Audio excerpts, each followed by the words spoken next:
Hello, stream. This is episode 10, Neophyte Chronicles, Greater Shores. If you're watching us live, we're nearing the end here across this show and our flagship series, Neophyte Chronicles, All Guts, No Glory, that should be having an episode this Thursday as well. If you're watching this later, I hope you've enjoyed the ride. It's only going to get better from here. So, last time we left off, you guys had entered into the grounds of the Silcardian College, came across Saul and the Eladrin elf Macaria, who witnessed the slaughter of a research party. You guys got wrapped in and were taken into the college by Vanden, the kind of like assistant headmaster of the college.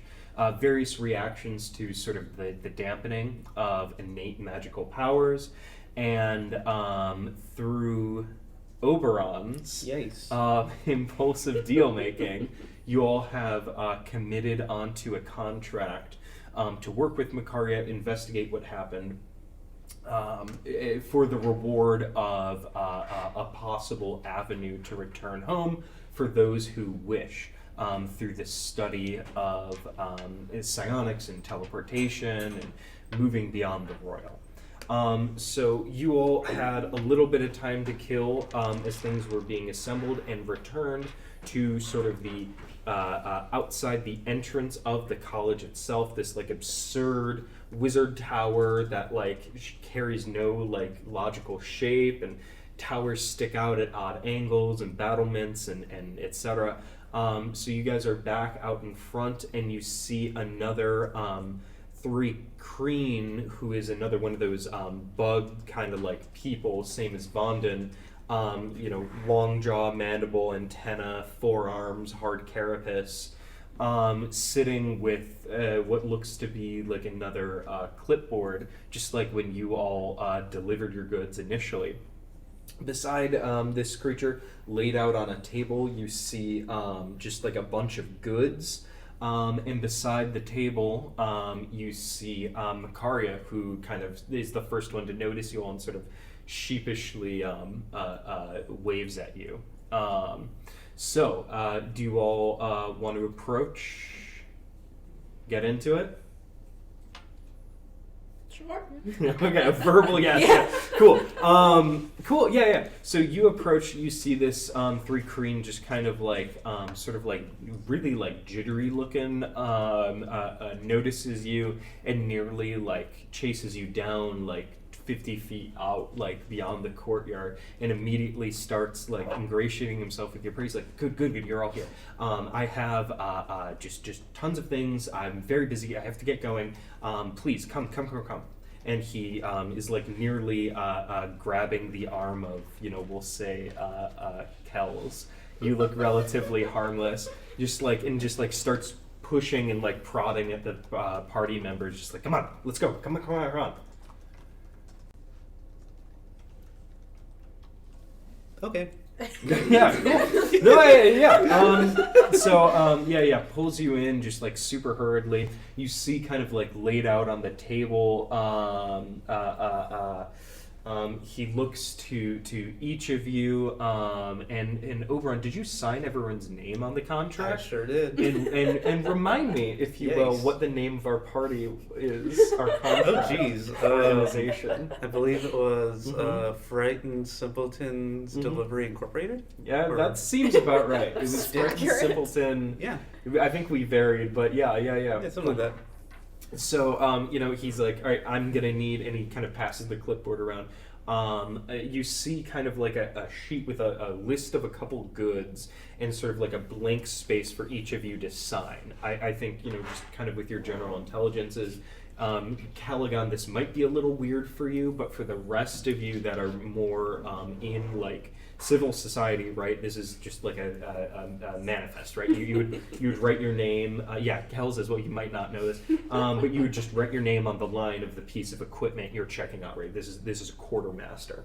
So who would take the clipboard first? Me. Oberon. Okay. So Oberon, looking at the table and looking at the clipboard, you see a list of goods. You see a pair of gloves that are called gloves of pigment. You see available 3 ropes of climbing. You see them each coiled on the table. A cloak called the Cloak of Elvenkind, kind of like neatly folded on the table as well. Kind of like, not like finery, but nice leather boots, like sturdy, good leather boots that have wings, almost like I was gonna say Achilles. Daedalus and Icarus, or no, Hermes. Hermes, Jesus Would Christ, they thank even you. fit Oberon's That's feet? what I was thinking. Like, Boots with like little wings on them. You see one that's you see a ring. It's a ring of acid resistance. And that is all. So you kind of look at it first, and he's like, and you know, if you're kind of forthcoming, he's like, all right, well, you know, you can distribute amongst your party, but like, come on, let's get going. okay. So the boots aren't going to fit me. So who wants boots that can make people fly? You can't make them fit you or adjust you? No, So it's Get you some guys duct tape. and It's not gonna and happen. Toots. Cut the soles out? I don't know if it'll still work if I cut the soles Just out. cut the wings off and tape them to the sides of your ankles. Not a bad idea. The Three Kings like, no, just like, don't fucking. You break it, you pay for it. Do you have a tailor kit on you? I do not, unfortunately. I'm not gonna compromise my hooves just to fly. They mean a lot to me. But you can get you can have the boots if you want. Does anyone have feet in this party? I have feet. Oh, you can have the boots. Okay, then. one Here you go. one You got person boots. with feet. We It's got like, one. Jesus Christ. Is it all gonna be like this? Yes. I'll take the boots You can have the and I'll boots. put it in my bag. Cool. So add to your character sheet. None of you have detect magic, so you guys aren't going to know the specifics of these. But if you put them on, you can tell immediately. You get flying speed equal to your walking speed, and they have a 4-hour charge. Question. Mhm. I don't really want the boots. Can I still get something else? It's totally up to Oberon. What do you want? I don't know what he has. You say it exactly like that. No, it's just like The Price is Right. You don't want to jump at the first thing you see. Exactly. I still want not get the We boots. all know you what's can- under box There have been number several 2. things that have been said. If you The can Three estimate Kings the just like price. audibly groans, and you feel just like a welling in the pit of your stomach as sort of like negative psionic energy like radiates from him, just Ooh. absolutely mortified I don't at what's appreciate going that. on here. I don't appreciate this. I've got shit to do. Hey. What we else need you to got? do, like- But yeah. Yeah, I wouldn't be able to tell. That felt very pointed. He like sticks his hand out, Mm-hmm. Hold it. just like expectantly. I hold it. Go ahead and make a persuasion check with disadvantage. Gotcha. I'm gonna level with you. The DC for something bad to not happen is gonna be a 25. What? Can I hold it, but like in a firm, like No. shaky way? Like If you roll an 18 or higher, I'll let you save it somehow. Okay. Yeah, it'll only be a little bad. Okay. 25 is for nothing bad to happen. Why Oh is he holding god. his hand out if he doesn't want it held? Wait. What? I'm Persuasion. Persuasion. Okay. Mhm. Oh, I'm actually really good at persuasion. For a man. Okay, so this might actually work. You get a one. You put your hand in your mouth. 16. 16. So you reach out and you think you see that it's immediately not going well, right? Yeah. And you go to like try and like pivot, because his hand was out open like this, and he's a bug, and he's got like these 3 kind of segmented, hard fingers. It feels almost like touching like obsidian, like really smooth stone. So you go in to hold his hand, and then you kind of like lock eyes for a moment, and then like you adjust your grip to like try to make it a handshake, and like he just like recoils. Every day we would a bug microaggression. We get that a lot. Yeah. The recoiling thing. And he looks at the table, he looks at the clipboard, and he gestures to the clipboard. He's like, that now. The clipboard? Yeah. Okay. Right. So he takes the clipboard back. He scribbles for a quick second, takes it. He goes, takes the entire table, dumps it on the ground, Love it. and drags it back beyond the gate. He's like, your fucking problem. And he's gone. So you have a pile of stuff on the ground. You can see various, folks around the ground starting to like eye you guys. Now unintended by the authority of the college. So I'm gonna just start. Do we still have like our like carriage thing with horses and shit with us, or? That's parked by the entrance. You can definitely take that when you leave. Okay. But Calagon also has prior space in your big old crate. What do you need me to carry? Just all of our shit that we just got. Aren't you going to use it? I mean, eventually. But like, I want to distribute it evenly, like. Like peanut butter? Yeah, like peanut butter. Okay. I don't know if that exists in this world, but sure. Well, It does now. Take- Yold. everybody, take something. Yeah. I want the need invisibility cloak thingy, whatever it was. Totally. That's mine now. So you grab the cloak. If you put it on, presumably? Yes. Okay. Put it on, you know what it is. Cloak of Elvenkind. You can, write that down. I have the information here. Wisdom checks have disadvantage on you, and you have advantage on stealth checks. Gotcha.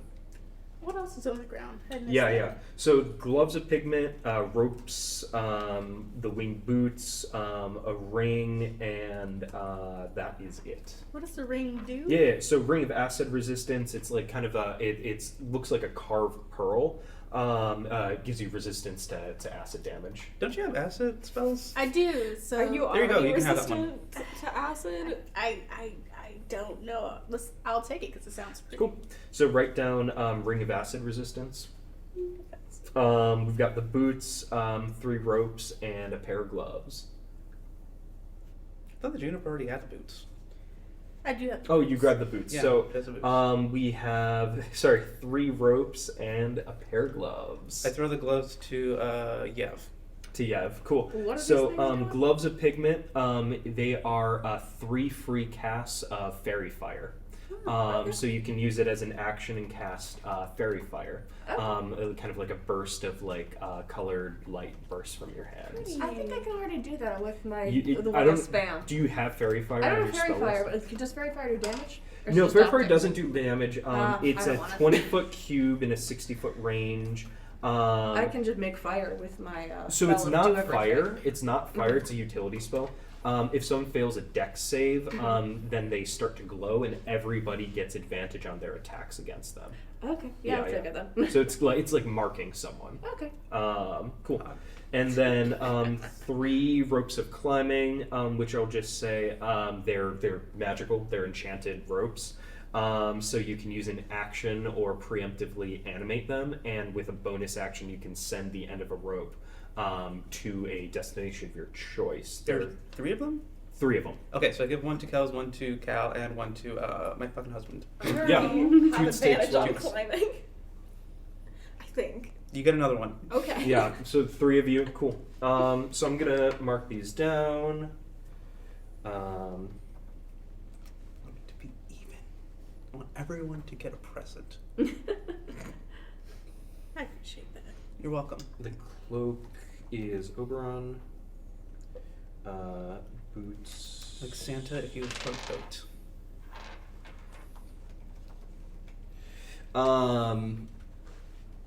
So you guys are kind of left alone, and you see Toots like just doesn't react to your fuckery whatsoever. I think he's like pretty on board with whatever shenanigans you have going on, so he's kind of just chilling. You hand him the robe. He's like, nice, thanks. And He's worked in a bar for a while. He might be a little desensitized. Yeah. To nonsense and or tomfoolery. Yeah. But you can see kind of standing off to the side, Makaria. She's sitting there, right, with her arms crossed.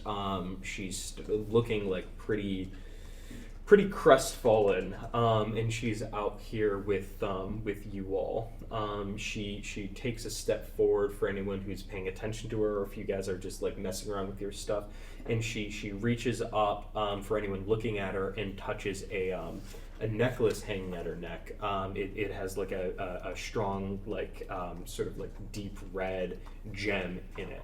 And you guys kind of feel almost like a burst of air, right? Like pushing over you. You hear a voice inside your heads, and she goes, "Hi, is this working?" No. She like freezes up, and she looks like really like her whole expression drops for a moment, and she like takes a step back. She's like, I'm sorry. Did I do something wrong? You're bullying the foreign language speaker, Kels. This is a bad look. Hi, no, you're good. Okay. Yeah, they told me this would set sort of a telepathic link through us, and we could communicate without needing to talk. I don't recommend you read my mind. I don't. Okay, I don't think I can do that. You don't want to. Okay. I'm gonna level with you guys. It's been a lot, and you're not filling me with optimism. I can fill you with other things. I'm sorry. Make a charisma saving throw. Yeah. With disadvantage. You have beautiful eyes, by the way. Oh God, no. What'd you get? A 2, and that's wisdom, right? Roll again, just in case you get a nat 1. Yeah. Okay. That was an 11, so Okay. no. That was wisdom? Charisma saving charisma, throw. okay. Saving throw. Okay, so that's still +5, so 7. So 7. You see tears forming in the corners of her eyes, and she just kind of like steps back and leans against the wall and like hunches over for a second, and you hear her begin to sob softly. Wait, would that supposed to be a bad thing? That it made her cry? Like, I'm okay with that. I can live with it. I place my hand on her shoulder. I say, there. Let's just go. Words of comfort. Who are you again? You as well. Give me a charisma saving throw with disadvantage. Okay. That was a nat 20. Okay, and with disadvantage, so roll again. Oh! Another 20. Okay. That's a 14. A Wait. 14. Yeah. Yeah, she kind of like recoils when you touch her arm, and you hear her kind of like straighten up, and she lifts her head, and without looking at you, she just says, "Yeah, okay, let's go," and pushes off the wall, kind of like steadies herself, and takes off past the party towards the exit, towards the wall. Do you all follow? Yeah. Yep. Yeah, so she's out in front. You guys feel like a pretty, just by looking at her, a pretty kind of like negative perception of the party there. Yeah. And Not the first. Or the last. do you guys go for your cart as you leave? Yes. Yeah. Yeah, okay. Cart is empty, no goods. So the back of it, with one driver, I would say could easily fit the 6 remaining people, including Makari and Toots. Yeah, there'd be 6. We have a So pair of horses to pull it.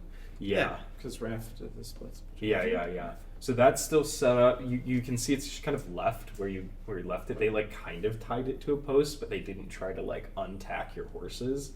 They were just like, fuck it. So who will be driving the cart? Do you want to drive? I will drive. Sounds good. Give me an animal handling check. I have an animal. Okay. How do you handle yourself? Not well. Well, I made Yeah. this woman cry, so. Yeah. Me too. It's a 13. It's a 13. Cool. So that's kind of the check we'll take from here. So yeah, with a 13, it takes you like a awkwardly like stepping up to this weird rigged kind of attack you have on these horses, but eventually you get it going, and after like a few minutes trundling down the path, you make it. You guys had, when you got to the cart, you had another map. Easy to understand, easy to navigate and follow. I'll take the 13 animal handling check to cover all of this for running the cart. So someone's giving you directions. Who would be giving Kels directions here? The cart's going with me. You figured out that It's funnier to smarter. not give Kels direction. Cool. I fully believe this little cat has complete control over this. I don't have high intelligence. I do not either. I think I do. No, I should have +1. Never mind. If none of you go for it, you see sort of a steely looking Macaria kind of step up, and you can feel like a lot of anxiety coming off of her, and she's really like hovering right behind you, Kels, and every time she's like trying not to be off-putting, I would say, but every little thing you do, she's like, well, no, go, like, you've gotta, and she's really just like trying to micromanage as you're driving here. You can see she's very, very clearly uncomfortable with this arrangement. Okay, well. I don't feel uncomfortable. I'm just driving. Yeah.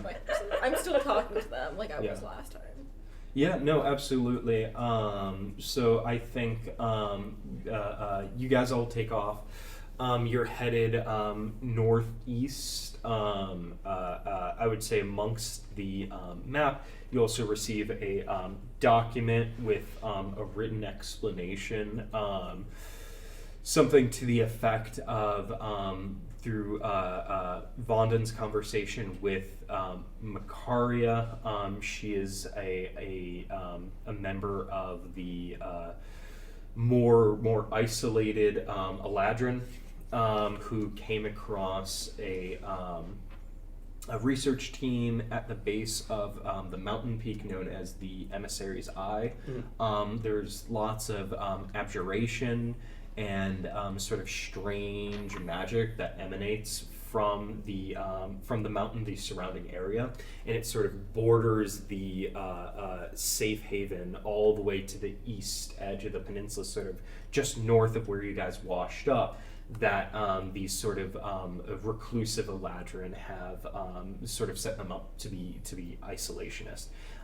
So they were in the area. They discovered an attack on the research team, and Macaria was the only one who was able to make it back. Rather than going back to her people with everything that was going on, she went to the college, which is extremely unusual to see any of the Eladrin go towards a kind of government or college authority in the region. But desperate in sending the research team, she considered they might be of help, and met you all. So that's kind of the information. So you guys all trundle down the path there. It takes you through the evening. The sun is well set. It's getting pretty late. And I would say, as you all are kind of feeling the weight of sleep on you, I don't know, Kels, how, you seem to enjoy your naps. So I don't know if you retire or what, but as the party begins to sleep, Macaria, if you do step down, Kels would offer to take over the cart, go through the evening. She's very uncomfortable, very on the edge, and is looking to kind of get where you're going. So as it gets late in the evening, what does everybody do? Do you just try to catch some sleep on the back of the cart? Do you talk? What do you kind of do with your downtime here? I go to the farthest corner with Toots. Yeah. And We're on one I would card. say, yeah, it's like a I don't 9, maybe, 9 or 12 by 5 kind of thing. The back of it, it's got like maybe a 2-foot lip. Yeah. So it's not super. So yeah, the That's corner enough. is it's maybe the size of what we're rocking here in the middle of the table in the pit. yeah, it's about enough room. Time, Okay. place, occasion. Just like cover your ears. I don't care. Do you follow through with this action? Because again, I'm going to make you make a charisma saving throw to ingratiate yourself or de-ingratiate yourself with the party. You know what? I'll do it. Yeah. Okay. Yeah. I'll do it for you. Make 2 charisma saving throws with disadvantage. Gotcha. God damn it. Okay. What was that? That was a 1. That was a 1. Okay. I don't know why I did it again. Yeah. But just in case you get 2 nat 1s. Yeah. So there's a desperate manic energy about Oberon today. Yes. And, Always. I think as Today. you try to We make perceive this. moves towards Toots, the Goliath bouncer that you're traveling with, you can see that like where previous fascination has kind of turned off-putting. And so if you try to like move closer, like Toots like keeps kind of like scooching away, and then you like really try to go for it, and Toots just kind of like fully like stop, like just and I think getting like called out in the middle of the party, Oberon, you get like this kind of like overwhelming like sense of shame, right? Like you're this really profound rejection. And and Toots kind of like pushes you away. So what do you do with yourself? Cry. Just like fully in the middle of the cart. But like silently cry this time. Okay. Because like it's serious. Yeah. Do you make any effort to hide this? No. Okay. Have Yeah. you So ever felt shame before? Is this your first encounter with this emotion? I think it is, honestly. It's the first time I feel ashamed of something. I don't like how it feels. Please stop. I look away. I don't want to watch. yeah. Do you try to just like sleep and pretend you don't hear it? I close my eyes. Yeah. I appreciate the privacy, but I also don't like being ignored. So I'm feeling very conflicted. Anyone else? Like, are we looking at Oberon or are we doing something else? I mean, I guess the question is both. No, you go. No, you go. I'm also by default paranoid, so I've also been Yeah. looking around the cart as we've been going, Yeah. just keeping an eye on things. Just kind of like broadly. Yeah. Yeah. I also have that weird, just like Yeah. default, like resting nervousness. So No, do you Fun try tricks. to talk to like Macaria at all, Might as or well. just stay to yourself? Yeah. What do you say? I to have her? no idea. I'm trying to make idle chit chat, but I'm very bad at it. Yeah. I don't give have to me- roll for that. Give me I'm an bad at it. example. Well, so I was the first one to talk to her because we had like that weird like Duolingo moment. Yeah. Yeah. So,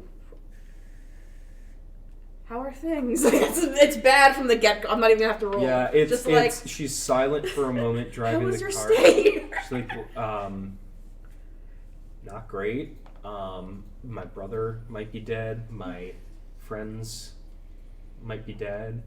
And you are who the college deemed worthy to help investigate. So, Hey, now I have a +3 investigation. You just say that. Yes. roll just like a straight charisma check. Whoa! Do I count this? Where'd it go? If I can find it. That's a 16 plus charisma. 2, 18. She's silent for a moment because if she's driving and you're in the cart, you're like maybe like 2 or 3 feet behind the horse, right? Like behind her. So she doesn't like turn as she's talking to you because also it's like she can speak mentally and understand you.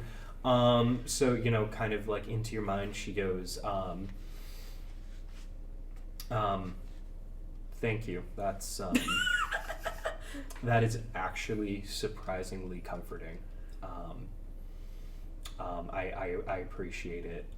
If she's you know quiet for a few minutes and then if you don't mind me asking, what's kinda the deal here with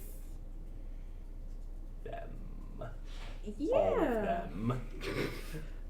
So, we are all strangers in this land, and we're trying to kind of settle it. Well, I'm trying to leave. We're trying to kind of find our way here, how we can best get what we all want from this.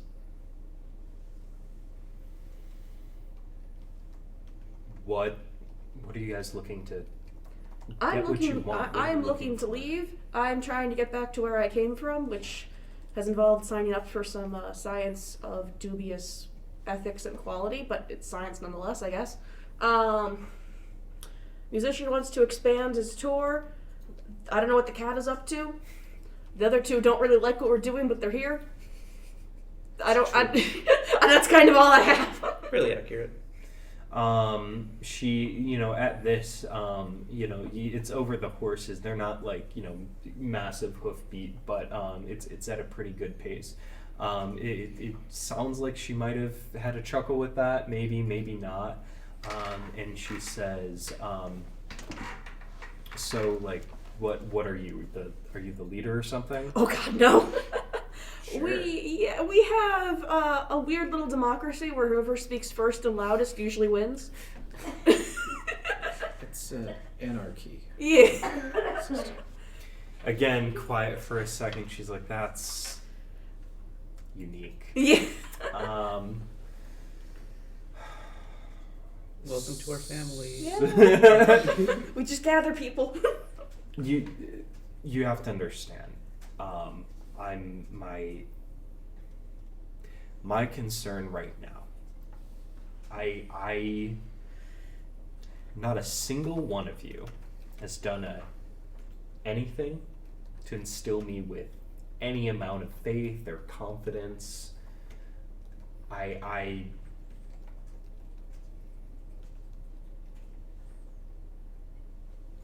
What are you? Why are you here? We washed up on a shore. That's why we're here. We're here because we have been put here, whether we like it or not. She nods. It's that I can understand. I start playing like a really like sad like Midwest emo song as I'm like sniveling. Yeah, roll performance. Yeah, because I feel like it's the mood's appropriate. Yeah, roll performance. 12. 12. It's better than it's been on this adventure, except when you've really like nailed it. Oh no, I think you get a +1 since it's a 13. Open Spotify Oh, okay, and see yeah. whatever is the 12th song in the Midwest emo playlist, and Yeah. that's what you're playing. So you're doing pretty good. It's really it's actually pleasant, and it drowns out Oberon's slight sobs. So you know, you guys carry off in quiet. Your kind of surface level chatter with Makaria. I feel like you're being, you know, open and honest with her to the point where after a little bit she opens up about you know, her fears, asking for help here, and you get a sense that you know, this is a person who recently survived an extremely traumatic situation and is Just like me, for real. just like me and is just trying to keep herself busy. Yeah. Right. And you guys, right? You get the sense that she is actively trying to rationalize you guys as being her hope. Yeah. To find out. Yeah. What happened. Yeah. And so if you're saying things, what's kind of are you saying things to assuage her, things to bolster her? Are you... So her friends and family are like for sure dead, right? Friends and I think if, you're asking questions, you're talking. They were, her research team was attacked. So the Shit's bad. research team was from the college. It was sort of like she explains as sort of like a scouting party. Mm-hmm. And she was on with her brother, Sadir, and a couple of other elves. So it's close family, right? Cousins.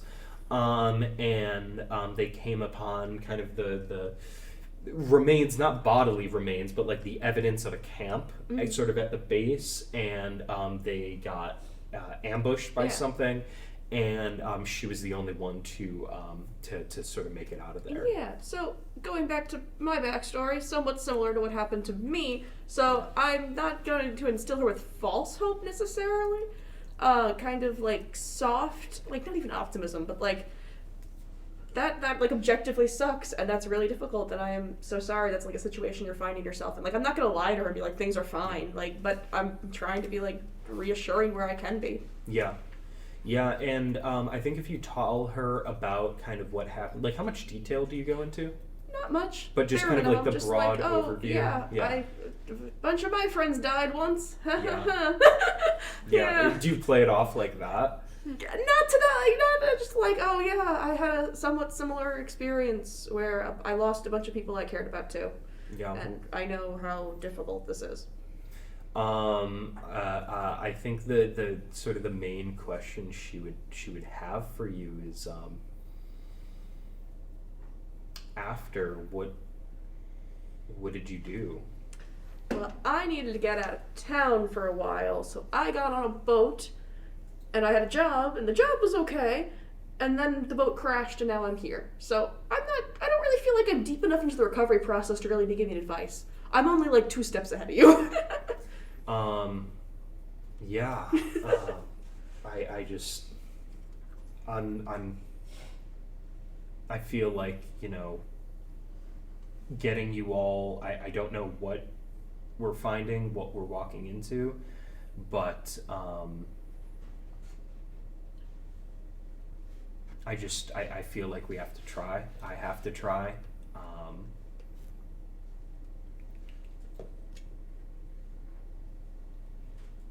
Your friends that died, how close with them were you? Closer to some than others, but we were family, essentially, in all the ways that matter. Yeah. I think after that, she just kind of goes quiet for a while. The rest of you, what do you wanna do here? I want to continue playing sadly. I'm still resting my eyes. Yeah, cool. So you go through, ride through the night. Those of you that catch sleep do catch sleep. I would say the only time Macaria kind of reaches out to anybody would be to ask like a map question, whoever's navigating at the time, if it passes hands,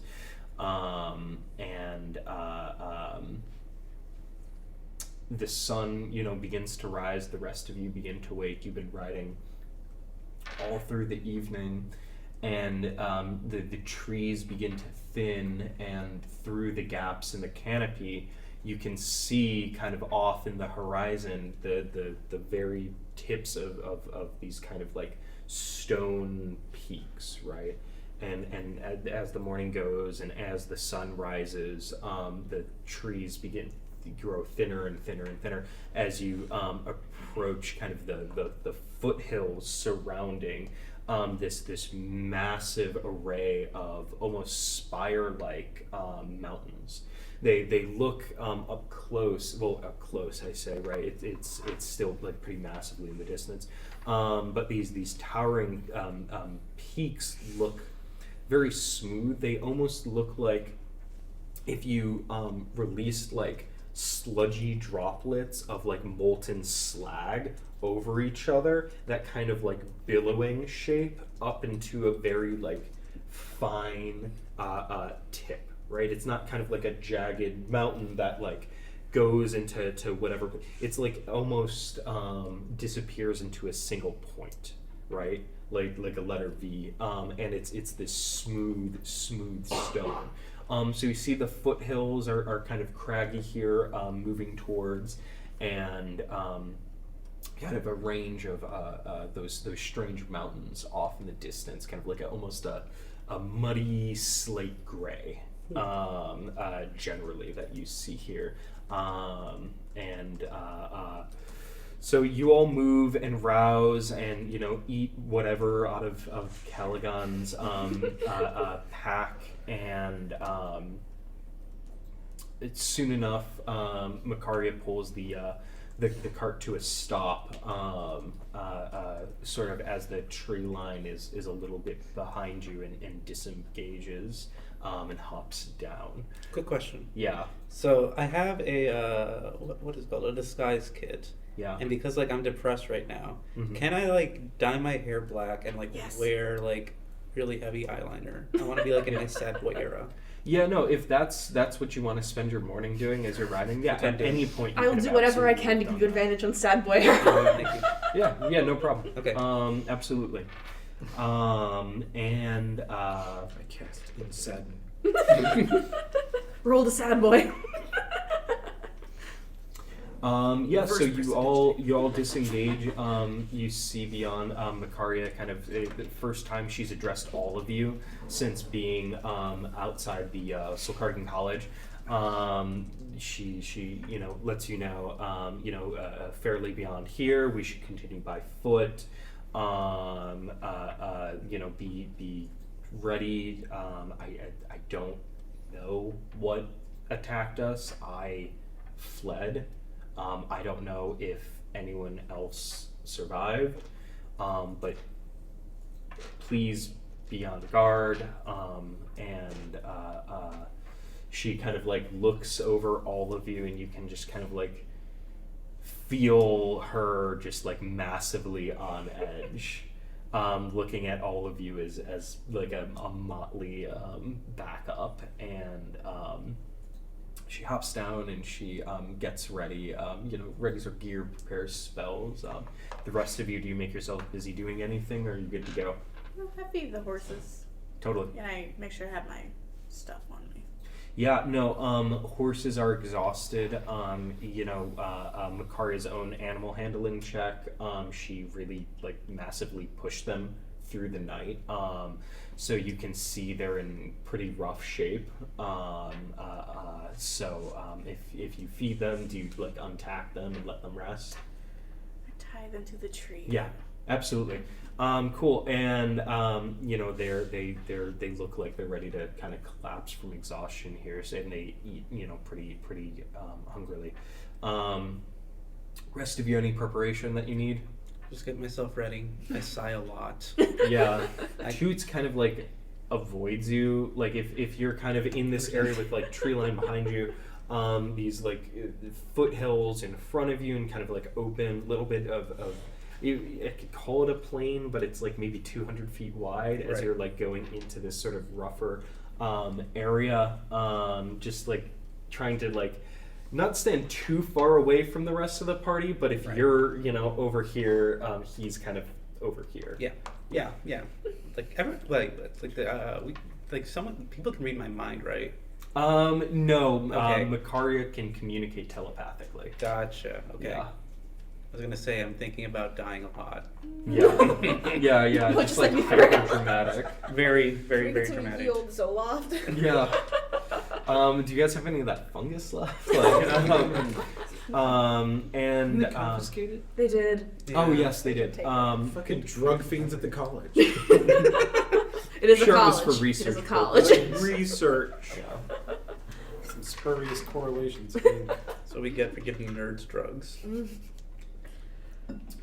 So you all feel ready to make your way on foot? I want Yeah. to say, I don't know what I'm saying to my god, but I want to take like a quick glance just to be like, Yeah, roll a religion check. Oh, never to mind. That your was a 7 patron. plus something, but it's a 7. What specifically do you ask? Just checking in, just kind of a quick glance to be like, you're still up there, right? Because the last time I got a 1 and I was cursed with armpit sweat. So really, it's mostly just being like, how we doing? Yeah. Because I have now been reminded of my own tragic backstory, which I've been trying very hard not to think about. So that was just like a quick like, okay, I could really use something. Are we still working together, right? Are we still on the same team? Yeah, and it's not something that's really like apt to change unless I feel I'll betray my family. But it is just kind of like I still exist to you, don't I? Yeah, and so you got a 7 on die, and what's it's an 8. An 8 total. Yep. An 8 total. I continue to not know. You're specifically asking. It's really more For just a just general check-in. I'm not any expecting presence. a sign. Yeah, just kind of a general impression. I would say, you test your cantrips, you test your kind of basic magic. Like, do I still? You still have spells. Mm-hmm. You still have spells. Congrats. But that's all you got. Yep. Okay. Business as usual. Yeah. Anyone else? Any other business before you head off? Is it possible to do a bardic de-inspiration? No. Man, okay. Unless but you in have real like life, vicious it's totally mockery or something. Very possible. I think I do have mockery, actually. Are you gonna Yeah. cast it on yourself? I mean, if you want to do PvP, let's do PvP. But, I just wanted to, like, de-inspire everyone. We have whole playlists No, devoted to I'm this already exact uninspired. principle. I'm having the worst time of my life right now. This is the first time I've ever been unhappy. How about I try de-inspiring everyone, but I play a really good song. So it ends how up many inspiring charges people. of Bardic do you have at level 3? I have no idea. So you're gonna try to be Jason Isbell, basically. I'm gonna double check here. How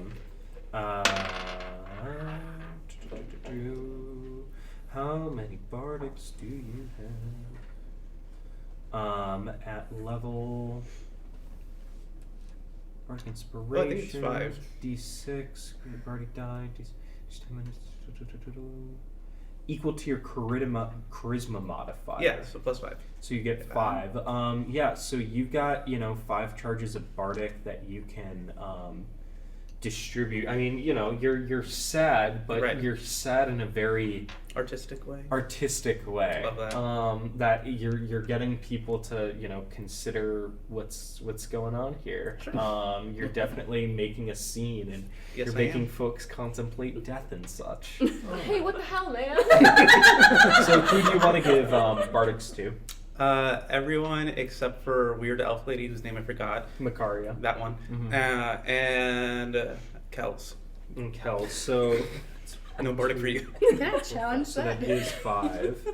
So everyone has 1 casted Bardic, and so what do you do to get everyone's attention? Do you just like play another Midwest emo song? Yes. Okay. Yeah, no, it's like really bring the mood down for a minute, right? You all are like really sucked in. Can I like remix it in my head?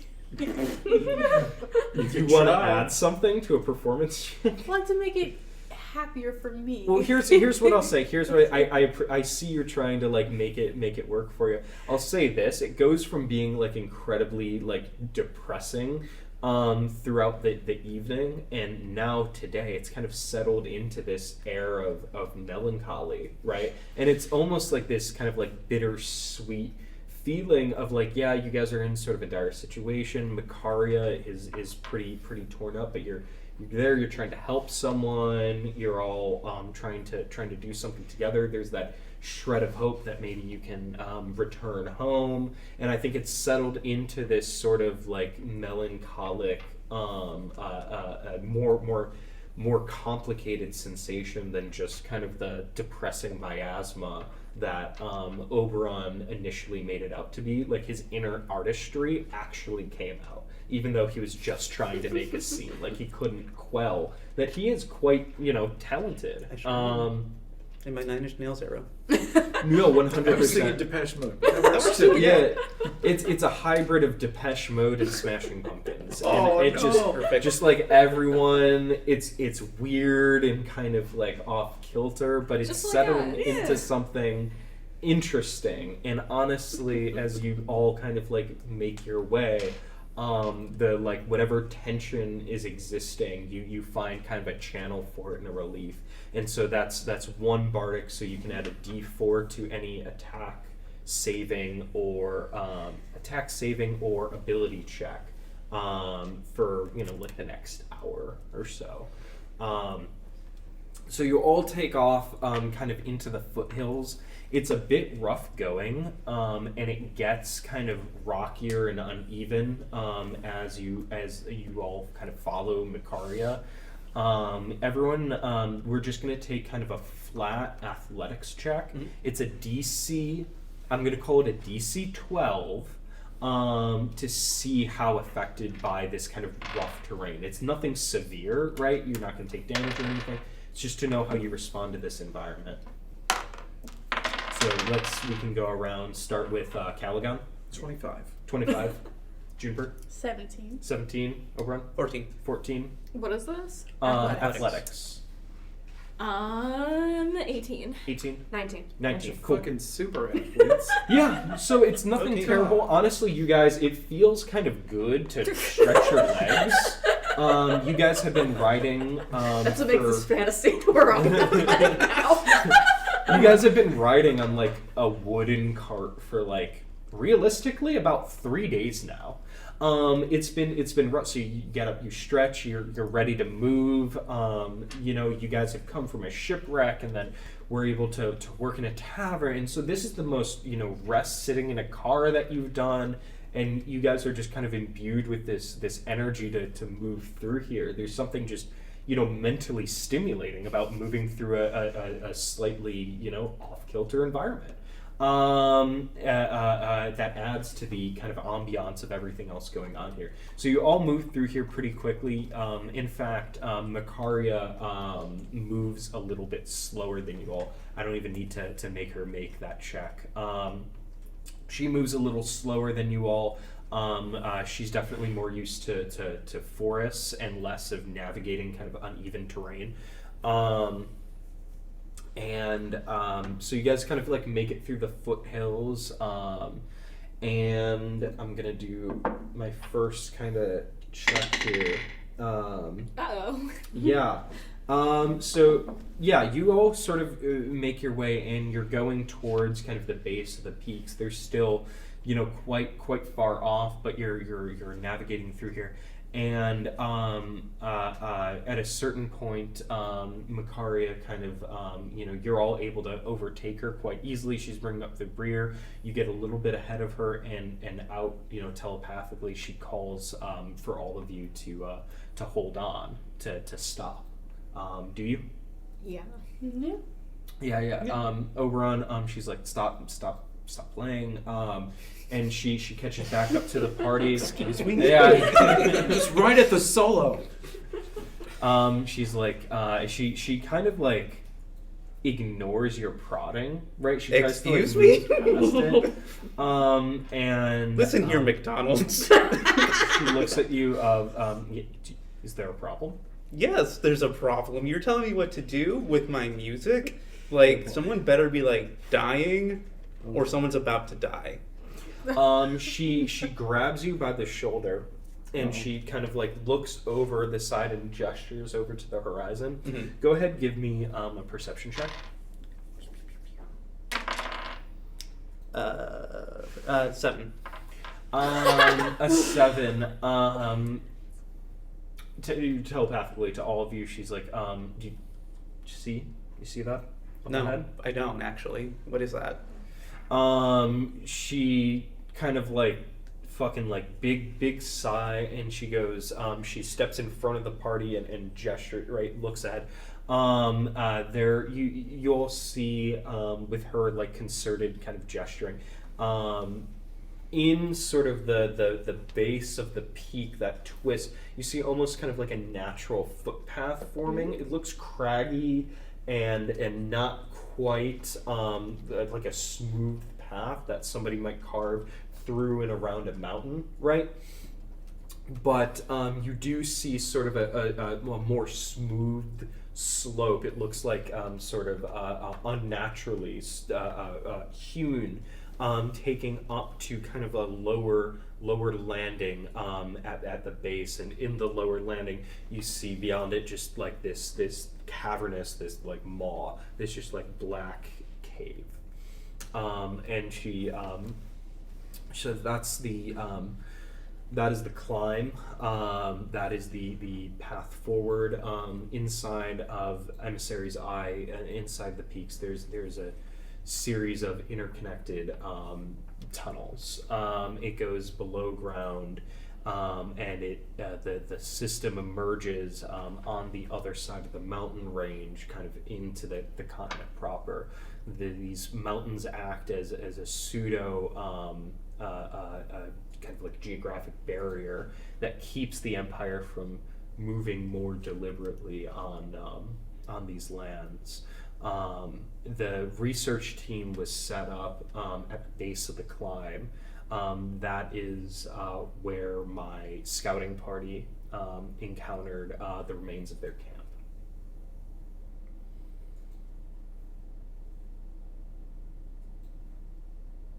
Yikes. Yeah, yikes. So that is why, stop playing, shut up, and So I'd like to apologize. apology, not unaccepted, but I don't really feel ready to accept that right now. So I'm just gonna kind of That's valid. check that for later, but I do hear you. Thank you. And you all see this is kind of the last approach here, and so I'm gonna have everybody roll perception checks. So between your brief, between Macaria, you don't know kind of what you're looking for. Your brief from Vondon was to just reconnaissance, find information. If you encounter danger, run away. You're a little more unclear with what Macaria might do. I think, Yev, through your conversation with her, this is knowledge that I think only you would know. Yeah. She is sort of, you get this sense of this survivor's guilt from her. Yeah. So she might be a little more unpredictable. And I don't think you got a explicit sense of what might happen if you guys do encounter something. Fits right in. Yeah. So We're all wild cards. everyone's perception check. Let's go around from the other side now. I have 3, but it's +3, so a 6. Okay. I have a 3 and a +3, so it's also 6. Twinsies. 2 6s. We're off to a great start. Yep. I have a 10.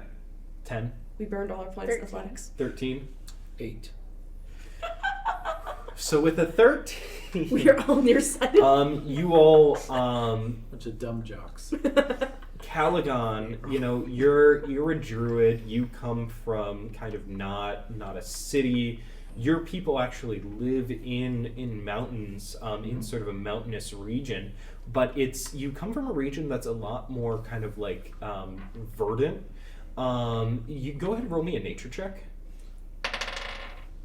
That's a 19 total. 19 total, yeah. No, there's something, like off here as you travel through the woods, kind of going eastward.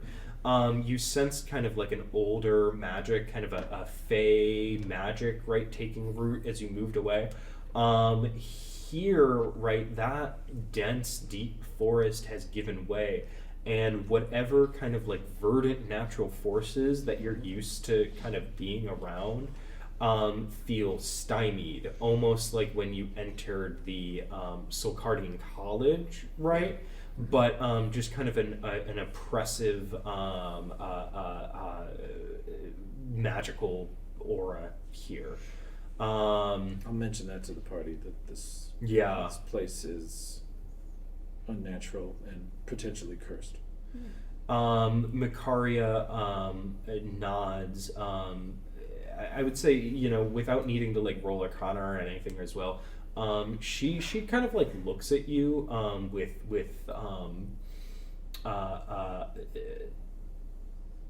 how do I put this? This is the first time any of you have said anything that fills her with any amount of confidence. Oh yeah, a slight reduction in contempt. I know that one. Yeah, slight reduction in contempt. And she goes, "That's correct. Come along. The only way my people have been able to survive independently since the Empire moved and established their routes here and Silcardian College expanded has been placing ourselves near this blighted range.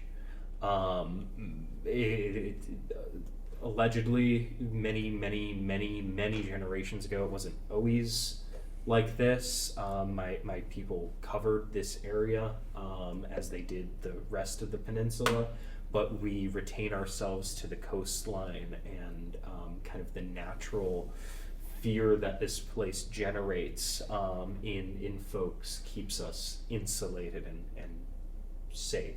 That's so metal.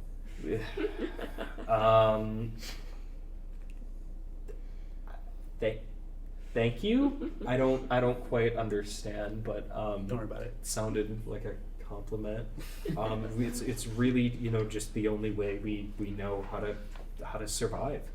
But a consequence of that is that we do send search parties out from time to time, scouting parties, and we were tracking the movements of the Silcardian research team getting this close to us. And you're right, there is something off about this place. I can only assume they were here to study that, but I have no way to corroborate that, and I really didn't bother asking. Yeah, and so with all of your other perception checks, it is quiet. You hear the wind kind of rolling through the barren kind of hills as they get more dire and less kind of dirt and more kind of like rough stone and loose rock.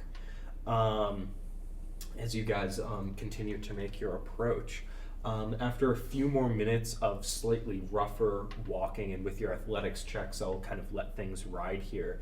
You guys see below you in, I want to call it a crevice, but it's maybe a 200-foot drop. But it's a smooth kind of roll down.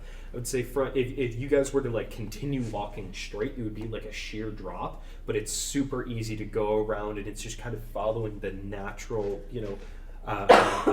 height and descent of these crags.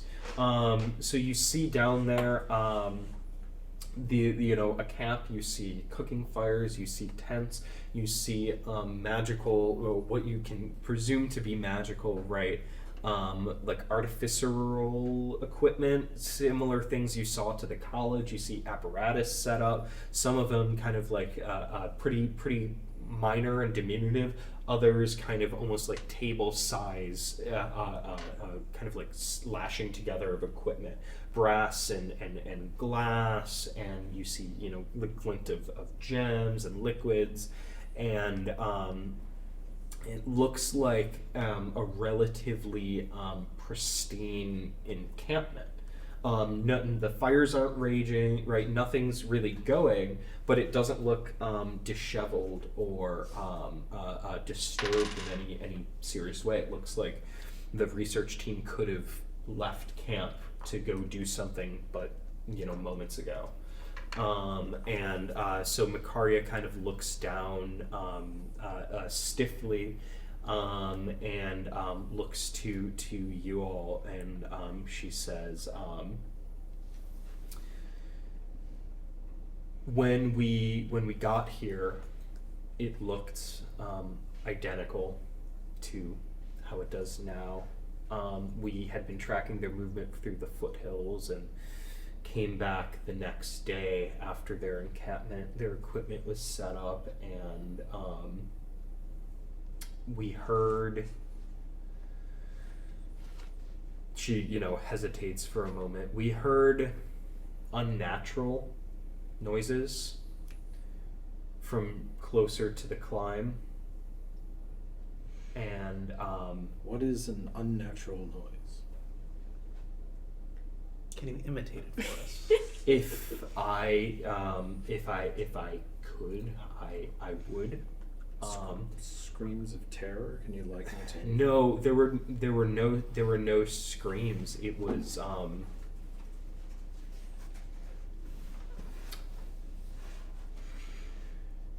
you know when you are butchering an animal. No. You get a hunt, you skin an animal, you disembowel, and when it's being prepared, either in the field or if you brought it back to your people, she's saying this as if it's a universal experience for you all, and maybe to Calagon it is, and no one else. I've done it to things that are animals. Do you say that? No, but Okay, I'm cool, nodding cool, like cool. I'm. Yeah, I'm so also you're like, butchered on an animal. yeah, like, she said, you know, when you begin to break down the carcass, it kind of sounded like that. It kind of sounded like that, but not deliberate, if that makes sense. It doesn't, but thank you for the description. And she just kind of addressing all of you. I don't want to kind of put you all ahead before you're comfortable with your approach. And she says, I don't have faith in any of you. Smart. But She's good at the pep talk. we're here now together. So if anybody has any suggestions, we can move forward. But if anyone has any alternative approaches or suggestions they would like to make, So now's was your the team time. attacked here or at your own encampment? We don't make encampments. My people, we travel vast distances by foot on a day, and we've been tracking this party through their approach into these foothills, and we had an encampment further back into the foothills. So it was unusual for us to stake out, but we would have crossed where my people had waited through the evening to see what they were doing next. We approached them after seeing their camp empty and followed them towards the base of the climb, and that is where and here she looks at the ground, and even telepathically her voice grows more strained. She says, something descended on us. I didn't get a good look. I have a technical question. Yeah. Okay, so I have a spell called True Strike that Mhm. lets me see my target's defenses. Can I make the argument that since they left some of their things there, I can still see their defenses based off of their... Remove into a target's defenses. So True Strike, you would cast it on those objects. Exactly. So yeah, I mean like literally, you would know the defensive properties of a bag or a tent or a bedroll. Okay. Yeah. Actually, If you guys have any information, any arcana you want to roll on their instruments to grab more information, because I like where your head is at. And if you have any abilities, any spells that could grant you kind of supernatural insight, or using your regular insight as you're being kind of propositioned here to make a plan. how far away are we from that place, that camp thingy? From the climb, maybe a good 15-20 minutes of walking through this rough terrain. So it's not actually terribly far. Okay. It's just not super easy going to get there. Yeah, I was gonna use Unseen Servant, but that's feels like it's way too far for that. The encampment or the climb itself, the kind of base of the mountain. The encampment? The encampment. What's the range on Unseen Servant? 'Cause I do misunderstood you. I do not remember. Let me see. Unseen Servant has a range of 60 feet, so you would have to get pretty close. Okay. you'd have to descend a bit. So if you want to suggest doing that to investigate their encampment, Yeah. I wanted to do that. okay. So yeah, Oberon, if you suggest investigating, Makaria nods. She's like, maybe you'll understand things, but I've never really known what to see down. It looks like kind of equipment and bedrolls, but by all means. And so you guys, does anyone want to go with Oberon, kind of taking this kind of sloping path down into this sort of crag? Murica, your group already searched this area once? You checked your trackers and you... No, we didn't go down there. We went we observed. So perhaps we should be careful as we approach and let someone with tracking go first, so we don't spoil any existing evidence. You can see even a little more faith coming into her eyes as you make that suggestion. She's like, yes, I think it'd be prudent to be safe. Who here is skilled in tracking? I am not. So I would say that this could be argued to be a nature check, I've got a little or bit.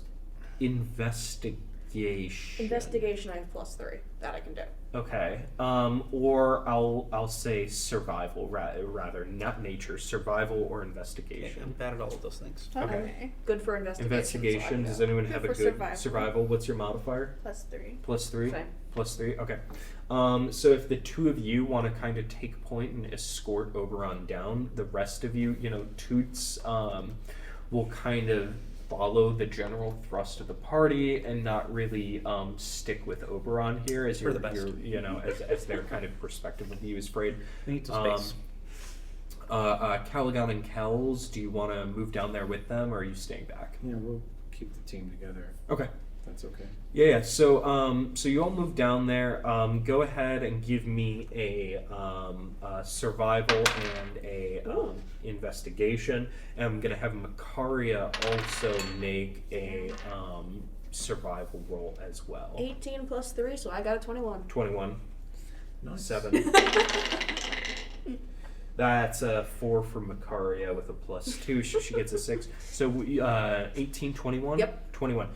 So with a 21 in investigation, you've seen break-ins, you've seen crime scenes, you know how to leave a mark, you know what to look for, you know signs of a struggle. There is, even in kind of the stone here, right? This is like walking up to, how do I put this? Not like walking into a building and Sherlock Holmesing it, right? Mm-hmm. It's like a cowboy like walking up to like where another cowboy might have been camped with a gun on the pass to like ambush people, right? So you're looking for kind of natural disturbances, and with your slightly misaligned experience, that's not holding you back, right? It's pristine here. You see the weathering of natural forces, but you see no signs of a struggle. You see no blood. You see no. We're killed consensually. Yeah, no. It's just like it's immaculate here. For all intents and purposes, it looks like they got up and left. And They whatever. They were scared away or led away. Yeah, and so whatever happened, also you come to the conclusion that nothing came back here. Or did they clean up before they left? Like, did they think they were coming back?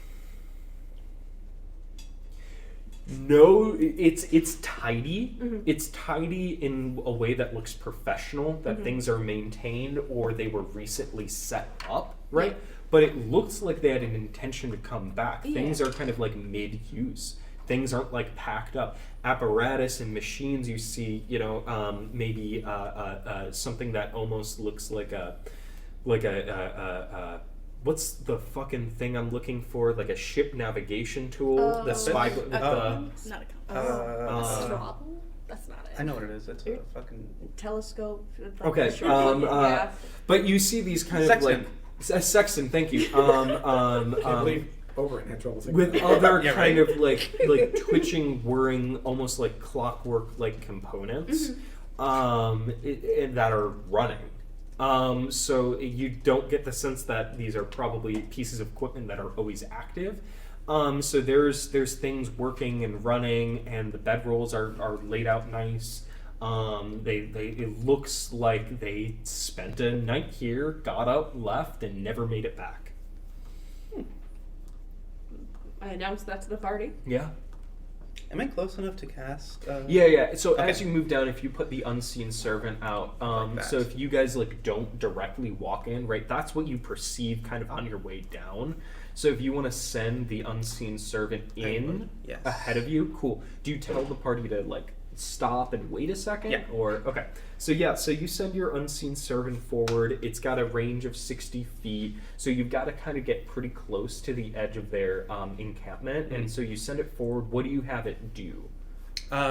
This kind of like spectral, no one else can see it, but to you it's kind of this like glittering, like swirling, like pinks and purples and blues and greens, yellows Right. of like kind of like this Feywild magic. I have it look around for any kind of evidence of what happened, and if there's any valuable stuff that I can take. Yeah, so it looks, in bedrolls, it looks amongst the equipment. The equipment has like these gems embedded in them. I think you guys wouldn't be too terribly confused to know that they're almost like little power stones, like enchanted pieces of rock, right, that have been refined and carry with them sort of like a power source. So those would be valuable, but otherwise it looks like pretty light equipment. It looks like maybe there's provisions and personal equipment to last like a day or two, and then a ride back. It doesn't look like they were meant to be here for very long. We're still good on provisions and stuff, right? Yeah, you guys are. Okay, yeah. Can I just take, or can my servant, I should say, just take the fancy magic stones? Yeah, no, so it tries, I'm going to double check what its strength score is here to see if it can, like, pluck them from these pieces of machine. Unseen Servant has a strength of 2.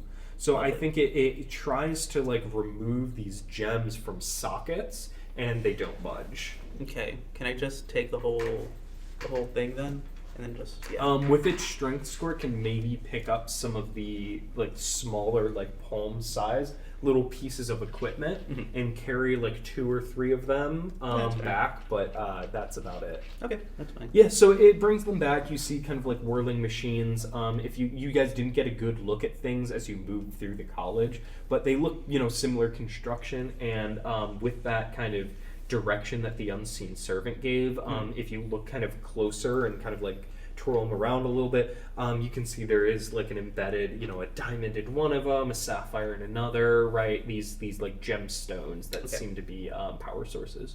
Cool. But their purposes are, beyond you. Can I take or can I try to take the gemstones out of whatever those? Yeah. So with these smaller pieces, they're sort of embedded and encased. So you would take you destroying them and removing the gem. Okay, never mind then. Cool. Do you want to keep them as is, or do you replace them? The gemstones? Or the little machines themselves?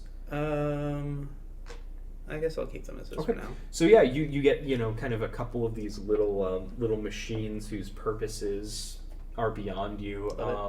If anyone wants to, it would take like an obscenely high intelligence check for any of you to try to figure it out. This is like totally foreign technology to you. So cool. Yeah, no, you guys look at the camp and it's eerie. It's honestly is the best way to describe it, is that it's eerie here. Again, the only sound down in the crag, you get kind of this sweeping, like whistling sound of the wind. As kind of the tension rises, and Makaria watches you all investigate. What do you do next? Let's head to the site where she was attacked. Okay. Yeah, so you all move on from the camp, going back up that kind of like gentle sloping path up, and move. It gets craggier, gets rougher here. and sure enough, you come upon kind of this smooth. It must have been created by someone at some point in time, perhaps Makaria's Eladrin ancestors. This kind of like bridge up rather than kind of having to climb the sheer drop. So it's before you, and as its sort of base, winding base comes into focus, you guys are struck with sort of this pungent smell, and the whatever particles, whatever material is in the air that carries with it, it starts to feel a little sour and heavy, and even like around your eyes you feel kind of like some particulate, some like wetness in the air as you approach, as you get closer.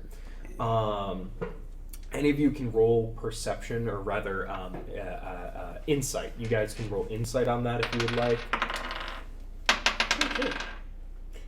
That'd be a 5. 5. 17. 17. 17. 17. 16. 16. Is that that one? It's a 3. It's a 3. Just walks off. Yeah, right. Like, I'm done. I'm out. So whatever is kind of in Calagon and Oberon's past, and I'll let you guys kind of fill in this detail. This is the smell of rot and decay. It is like long rotten decay, where decomposing organisms have taken place, and that it leaves, what is typically a clean process, and like composting doesn't actually smell very much, right? So this is kind of a rotten composting, like a couple stages down the line. So if you guys want to fill in with your past here of where you would have encountered something like that. So, like, the people in the fucking research thingamajig were elves and shit, right?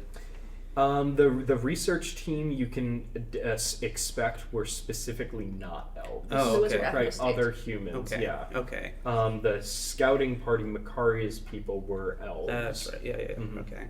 So I was gonna say that I've smelled this. I mean, I've smelled the smell of death before. Yeah. It smells like this, but it smells a little bit like, if you've ever smelled like rotting imitation crab, it smells god awful. I can picture exactly that. It Yeah. literally makes me gag. Like Mary and Red Lobster. Exactly. Yeah, precisely like And that. so where would Oberon have encountered something like that in his Li- past? literally like so many dive bars. That's Yeah. fantasy sushi. Yeah, just like the worst, slumming it. Wow. Just depressing as always, Oberon. Yeah, that's right. In Calagon, where would you have encountered something this far fouled and decayed? It smells like a battle so terrible that there were too many bodies to bury. Yeah. So they were left out. And was that something close to your homeland, or was that something that you waged and went on? Mm-hmm. Survived. Survived. Yeah, so it's familiar for the two of you, and I'm going to have everyone just, as we get into this here, make a Constitution saving throw. It's not an incredibly high DC, and I'll actually say Oberon and Calagon, you guys can roll this with advantage. 18 plus 1, 19. 18 plus 19, cool. Constitution? 17. Yeah. 17. Your DC here is Okay. just a 12. 14. 14. 13, barely made it. Yeah. 3. A 3. Okay. And now I'm gonna roll for red for Makaria, orange for Toots here. They both got 6s on the die, which is Good night. what is that, 1 in 400 chance, something like that, right, to get 2 in a row. So Constitution, Toots only has a plus He's a delicate soul. 2 to con, and Makaria has a +1, so they both fail as well. Oh, man. So the three of you, I'll say, you guys have some disadvantages here. You're a little shaken. It's kind of similar to exhaustion rules, but anything that's going to require kind of like quick, immediate reaction, right? Anything that is going to take like concerted concentration, it's going to be harder. Either the DC is going to be harder, or you're going to roll with disadvantage. Cool.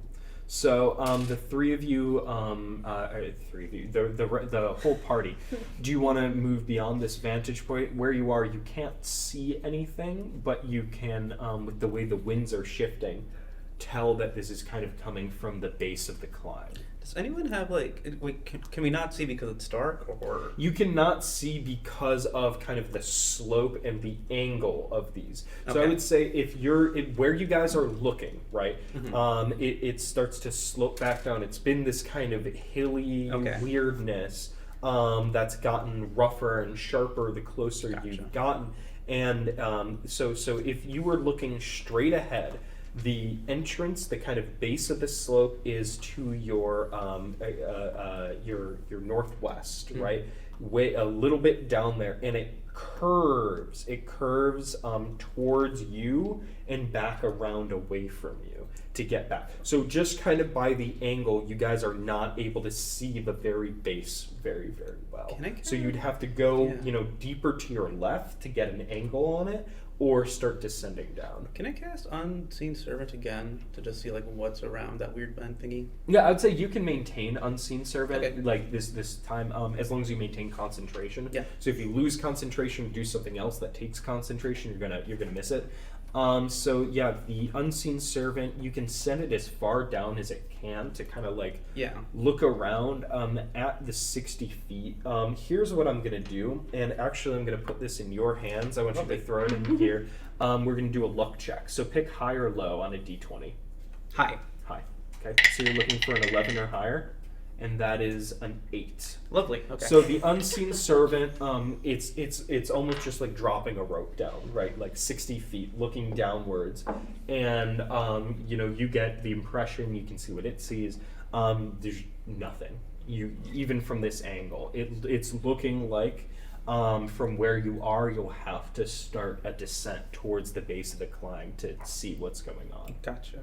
All right. I inform everyone that I see nothing, but I have a real bad feeling about this.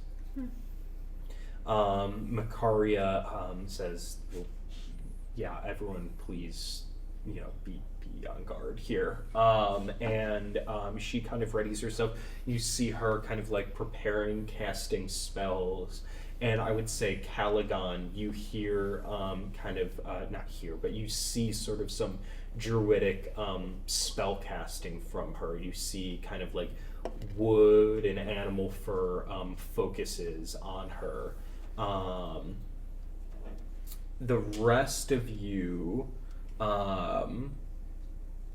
do you want to start moving down? Do you want to take another approach? Do you want to try something else? Is there another approach? Like another way?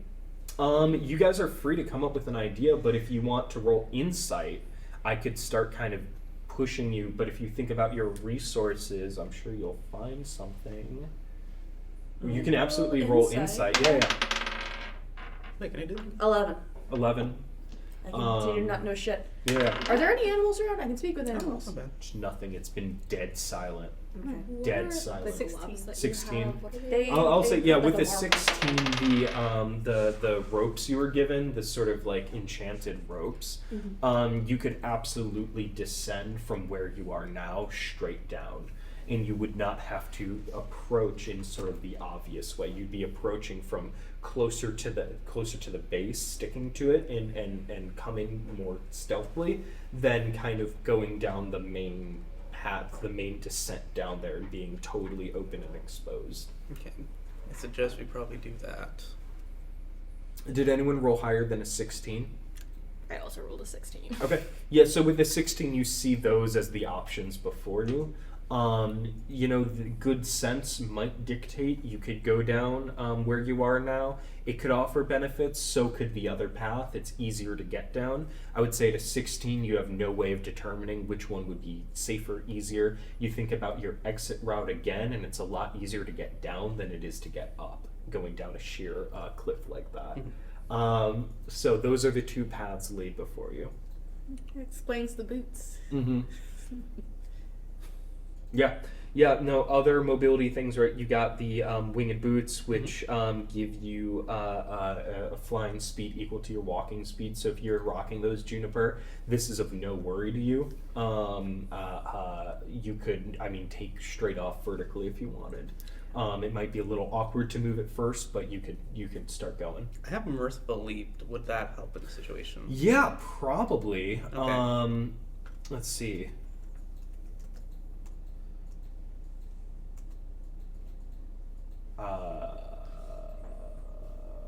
Mirthful Leap. How can I find it?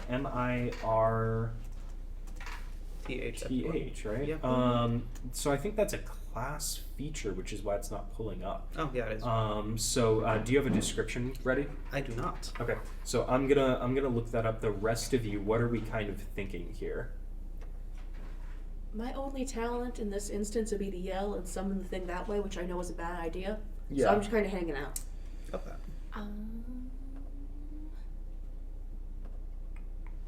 Whenever you take a long jump or a high jump, roll a d8. That's the number of feet you cover. That would help you getting up or crossing a distance. Getting down and falling that far and landing would still be a problem. Okay.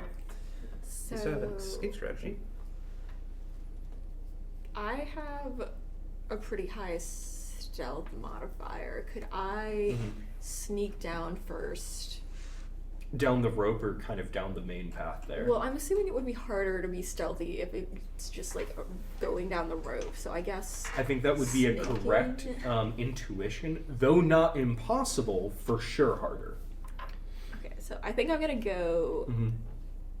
Can I give you my Curly way. cloak thing first? Yeah, if you take it, Cloak of Elvenkind, Yep.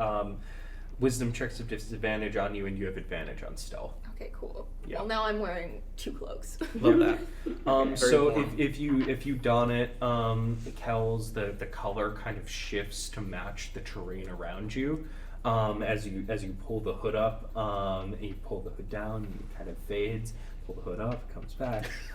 So it seems like it'll be pretty effective. Do you just kind of take off? Do you alert the party of this plan?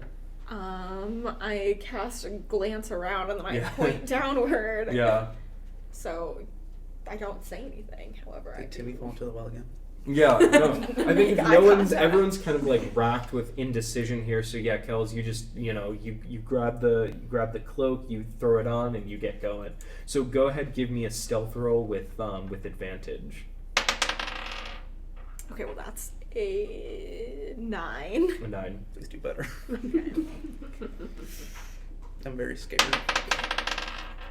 That's a nat 20. Woo! Beautiful. All right. So how do you move down? How do you go? Like, are you being careful, or are you just like taking off? Like, do you have like that much confidence that you look like a rock? Like, how does Kels do this? How does Kels move? Well, I'm very proficient in creeping Yes. and slinking. Yes. So I'm doing both of those at the same time. That Keep is it just low to the ground. Yeah, I feel like everyone's just kind of like awestruck, you know? Yeah. Cool. And so you both slink and creep, and you make your way down this path, and this looks to be sort of like a naturally produced kind of weathering of the rock that makes where perhaps if this region was a little more flooded, right, this would be kind of the angle that a river would flow down. And so you make your way down, and you kind of like curve off to the right. It's about 10 minutes of moving through here, especially if you're being careful, keeping low to the ground. It's one thing to look like a rock. It's another to look like a tall rock sliding down a hill, right? But if you keep Look at that thing go. low to the ground, it's kind of really hard to see in sort of the craggy outcroppings around here. So yeah, you move, you peer around the bend there, and you see the climb. First thing you see, the climb seems to be like glistening in this sort of like grayish black viscous fluid. Gross. Yeah, and you can tell that just as the winds shift, moving through the kind of like channels in this area, that the smell that you all picked up is probably coming from whatever that material is. And it's sort of it pulls a little bit in spots at the base of the climb, but the whole, it's like, how do I put this? It's like if the ascent was like this tall, right? It's like somebody chucked a water balloon at it, okay? So it's dried a little bit and it's patchy in spots, but it looks like it's kind of almost like a fungus that's spread all around it. So that's kind of the first thing you see. The second thing you see is with your stealth, right? I'm not even making roll perception rolls. You have plenty of time to sit and soak and observe these things. You see kind of around the base what looks like kind of like various emaciated animal carcasses, and the kind of like emaciated forms of some humanoid creatures. Are the animal carcasses touching the goop, or are they like separate? Some yes, some no. It looks like in maybe I would say like a sphere or an area, right? Maybe 60, 70 feet beyond the kind of sludge, you see various dropped bodies. Birds and skeletal remains of kind of like four-legged creatures and etc. Can I roll perception? Yeah. If you want to do a perception roll, so that was just passive. Give me throw 2 die. Throw me a perception roll with advantage. What do we got? 4 and a 5. A 4 and a 5, yeah. So I'm not even going to penalize you off of your nat 20 on stealth. You just simply don't get any additional information. Okay, just like me in real life. Yeah. So that's about all you can gather. Again, some of the animals are touching you, some of them are not. It seems to be unrelated, as far as you can tell. Okay, great.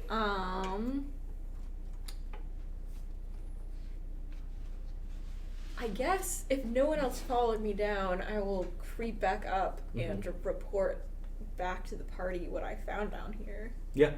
So, that's the information you guys get. If you have any further questions, we can field them now.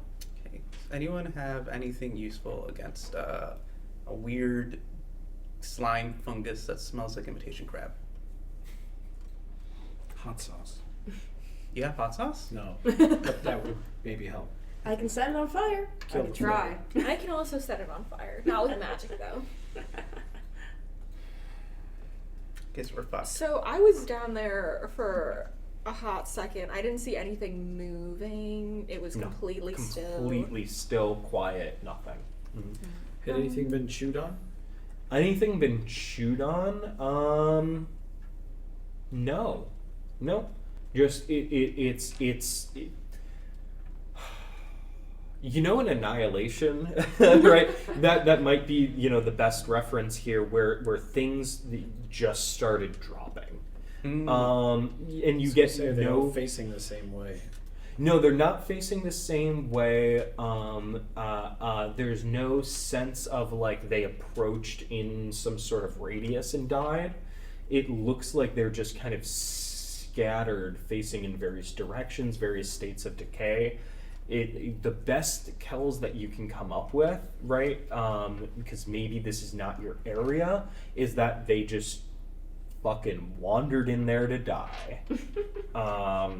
And be it humanoid, aven, or other fauna.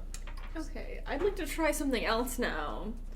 So I'm wearing 2 cloaks at this moment. Can I take the not special one off and just like shuck it in there and see what happens when there's movement? We're literally just like around a cave with rocks everywhere. Yeah, Like, I just want to see if that's something like attacks. I don't know. Yeah, you could throw a rock. Well, that doesn't look like a thing. That You gotta is, do like the alive. bull.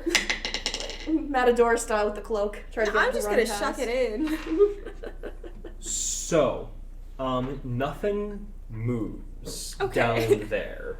Great. You guys hear some slight, no one needs to roll for this. That was a fucking 7 on the die. You guys begin to hear movement behind you. Oops. I hate that. You Hate that. see nothing. If anyone turns and looks immediately, there's nothing to be seen, right? The height and shape and motion of these different crags make it very, very hard to see beyond what's at your like immediate position. Mm-hmm. But you start to hear something moving behind you, and it's moving towards you. What does it sound like? It sounds like many footsteps. It does not sound, well, I'll say this, to get any information beyond that, we're going to need a perception check, another perception check.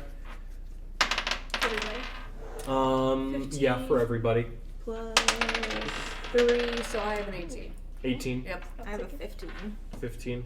I got a 9. 9. 18. 18. Anything higher than... Okay. Yeah, so on an 18, it doesn't sound like anything is on its way to you in a hurry. But it does sound like whoever it is, it's pretty... You're pretty sure it's footfalls. You can't tell with an 18, humanoid or otherwise, but it's not rushing over to you. They are not rushing over towards you. I'd like to ready my shield. Yeah, absolutely. Pull it off your back, ready Yeah. your shield.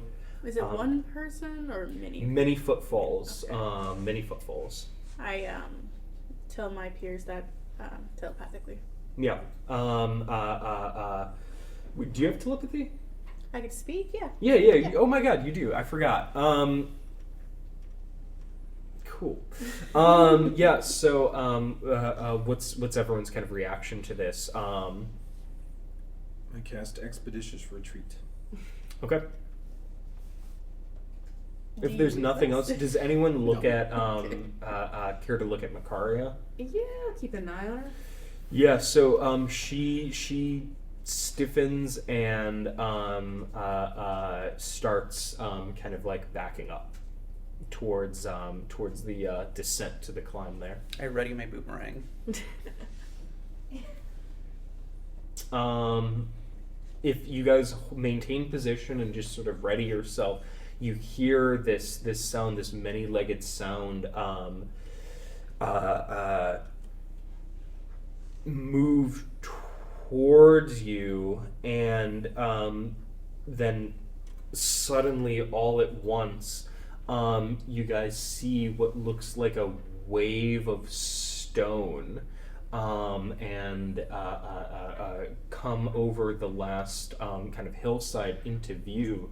And after a moment, that you see that this wave of stone, although similar in color to the rocks around you, is comprised of just many hundreds, if not thousands, of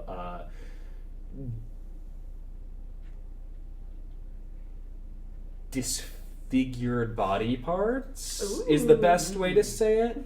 It looks like a roving wave, ambling mass of legs and feet and heads and torsos, each making these kind of like footfall, like impacting sounds as this thing almost an amorphous blob with intention is moving towards you. And as it comes around the hill in front of you, it moves with greater purpose and begins to rush towards you all.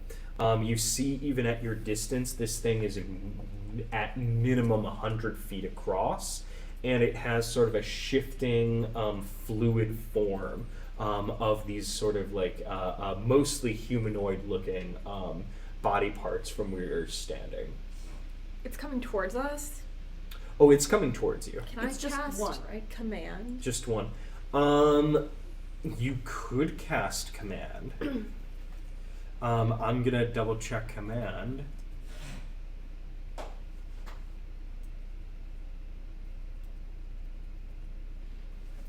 Yeah, so if you want to cast command, you can for sure. Okay, tell it to halt. And command is a first level spell for you? Yes. Okay, so you command it to halt, and what does Kels do? Does Kels move to the front of the party and call this? How does Kels cast this spell? Yes, I guess I would have to because I have to see it. I just look at it and I say halt. Yeah. Stop it. The kind of this roving mass does not stop moving. Okay, well that's all I had. Would you define it as humanoid? No. So I can't use hold person? I'm gonna double check the rules for hold person. You choose a humanoid you can see within range. Then absolutely not. Damn it. Yeah. Okay. Well, I have to continue. There's definitely humanoid forms there amongst are bits it. and pieces. Yeah. I'd like to hold it as a whole. Mm-hmm. So one or two actions here. This thing is now crashing towards you.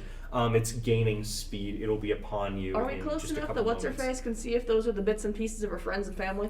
Do you look to see if Makari is still there? Yeah, I can spare her a glance real quick. She is actively running away towards the climb. Good for her. She's descending. Do you want to roll any insight or anything on her? I'm not sure I really care. Okay. She's just running. Yeah, no, she, you all, the rest of the party, you hear Makaria, stifle, a kind of like a guttural, deep, animalistic scream and, run towards, the climb. I think we should follow her, guys. Sure. Yeah, we follow. Yeah, if the rest of you follow, everyone go ahead and give me an athletics check. This is gonna get ugly. Oh my god. So that's a 4. 17. 18. 16. 17. So you're the only one who got below 14? Yeah, I got a 4. You got a 4. If I see anybody fall behind, I grab them. I've been grabbed. Yeah, no, you're totally there.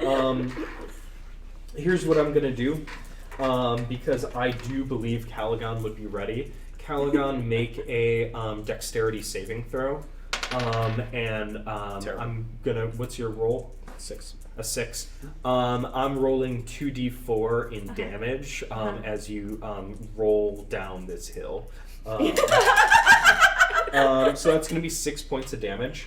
What's your health point total? 24. Your max is 24, so you take 6, so you're at 18. It's a sharp hill. Yeah, as everyone goes, you miss a footfall and you find it impossible to regain your balance. You go start going arm over arm, twirling. You know your head. You're leading. Cut your cheek, your arms, twist your ankle as you just roll down this and crash into the sort of rocky side. Do I pass by the people who are running? You pass by your party. You do pass by your party as you gain momentum, and party, you see sort of Yev's damaged, bruised, crumpled form as you all pass by. Calagon with a 6, it'll take you a little bit, so you're not able to save her, but you do take some considerable damage as you get some some rocky kind of road rash hair whipping down this hill. The rest of you, if you recover, take off and arrive with Macaria at the base. You hear, as you've kind of moved out of sight, that amorphous blob, right, of disembodied pieces. As soon as you moved out of kind of the range of its immediate sight, you hear it become kind of placid again. And it does not seem to chase you down to the base of the climb. You hear it kind of amble, and that same like mini footfall patter of its form just kind of moving about up above you, and before a few moments have passed, it continues on in a different direction away. And you're all down at the base of the climb. Is that where the weird slime mold thing is? Mm-hmm. There's definitely some distance between you guys and the bodies, not a considerable amount. Mm-hmm. And as you guys approach Macaria, you see her kind of like with her hand clamped over her mouth, and you guys are able to see, though emaciated, the kind of the Eladrin, right, facial structure, and although faded, the sort of blues and oranges that you've come to know represent those creatures' skin tones. I think you can easily tell that she's looking at the kind of decomposing, faded, drained forms of her, the rest of her recon party, who have only been there for 2 days. And this sort of unnatural, like, force on them. I don't know if this is a good idea, but I would like to play, like, some kind of very, like, goth metal sort of Slayer-esque song to, like, make sure that she doesn't, like, completely collapse with grief, and instead is more, like, angry and determined to, like, avenge. So I've got to ask, because you have not been on fire today. Okay. Are you using this to cast a spell, or are you using it as a charisma or a performance check? Do you have any sort of bolstering, supporting spells that could be useful here? Maybe. I have Charm Person. But I don't feel like that. No, would that work. wouldn't. No. No. I'm just gonna. So you're just gonna play. Go ahead, give me that exact performance check. And Mm-hmm. again, I think Oberon, although bold, severely misreading this situation. I think this is another sort of antisocial decision that Oberon is making here. So I'm gonna have you roll with disadvantage. 2 performance checks. I'm not going to do charisma or persuasion here. These are going to be performance checks. Okay, I'm still really good at that. So yeah. 20? Yeah.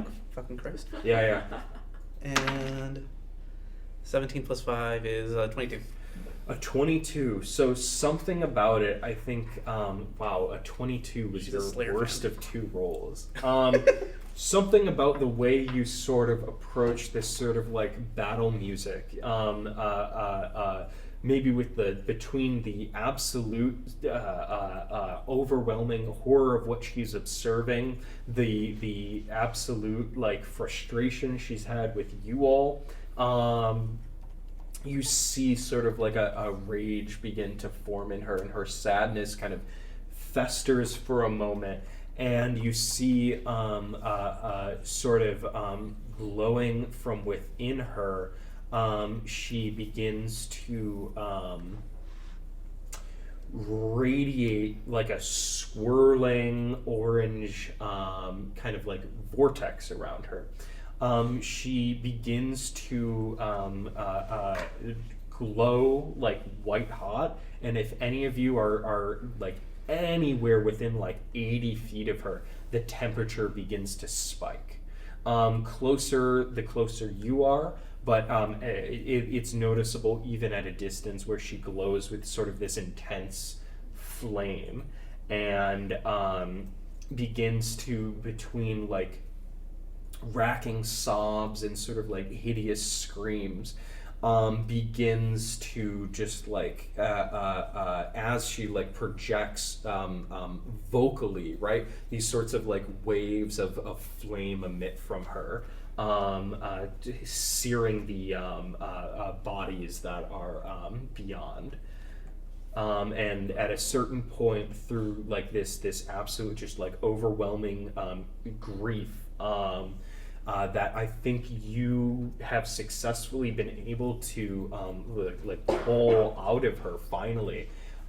She kind of like falls to her knees and still like glowing like white hot, begins to just sort of softly speak to herself in Eladrin. You're able to detect kind of these like threads of prayer that you guys observed at the Freet farm for when the humans were murdered, their kind of funerary rites. The rest of you through this display, as it's sort of winding down this sort of grief process, do any of you make any move towards her? Or rather, I can ask, if not, where are you sort of casting your attention? I fell down, so Yeah. I don't know where I am. But I'm You were assuming I'm still on the recovered, you ground. made it down, and you observe this. You're definitely wounded. Mhm. You're beaten up pretty bad. Oh, I'm aware. After your roll, That's still my primary concern, of just like reorienting myself. you feel definitely disoriented. Yep. You were, whatever that shambling mass above you, you feel like you would operate with a little less proficiency. Yep. But if you're keeping your senses about you, go ahead and throw me a perception roll. Sure. Everyone else, where are you kind of casting your attention? Did she burn the bodies? She did burn the bodies. You see, do you want to kind of see that process with more focus? Does it seem intentional or just sort of... It seemed aggressive, just sort of lashing out, and like when she, I would say Calagon, based on your background, you could understand that this is a produce flames cantrip. Yeah. So it's not like a fireball, it's not anything intense, but it is a hell of a display for a druidic cantrip. It seemed like it was intentional in that she was sending her ire forward. I got a 16 on perceiving things. 16 on perception.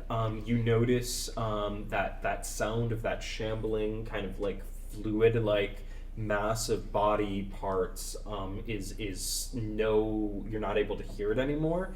And I think what you're considering is the fact that things like that may have been around these hills the entire time you've been here. Great.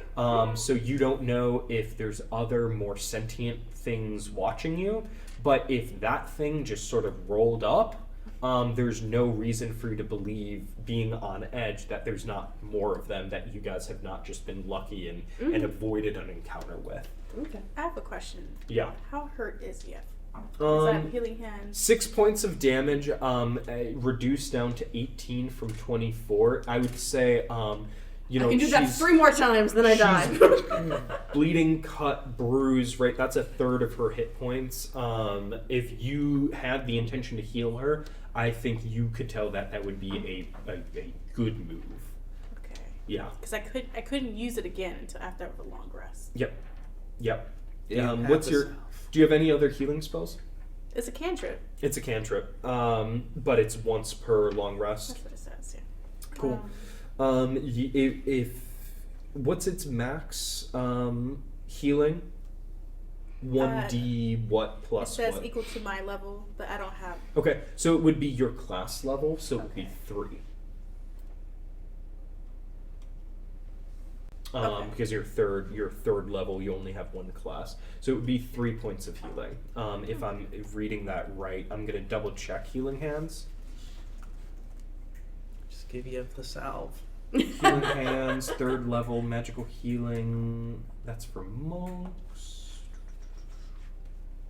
As an action, because this is the monk one. What we need is sorcerer, or it's probably from your Azamar background, if I had to guess. right? You're an Asmar? That's what I'm not mistaken, right? No, you're not. So while I'm looking this up, what does everybody else sort of do here? There's no other active threat in the area. Mm-hmm.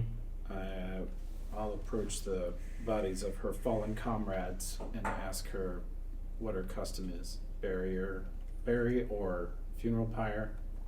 What should we do for them?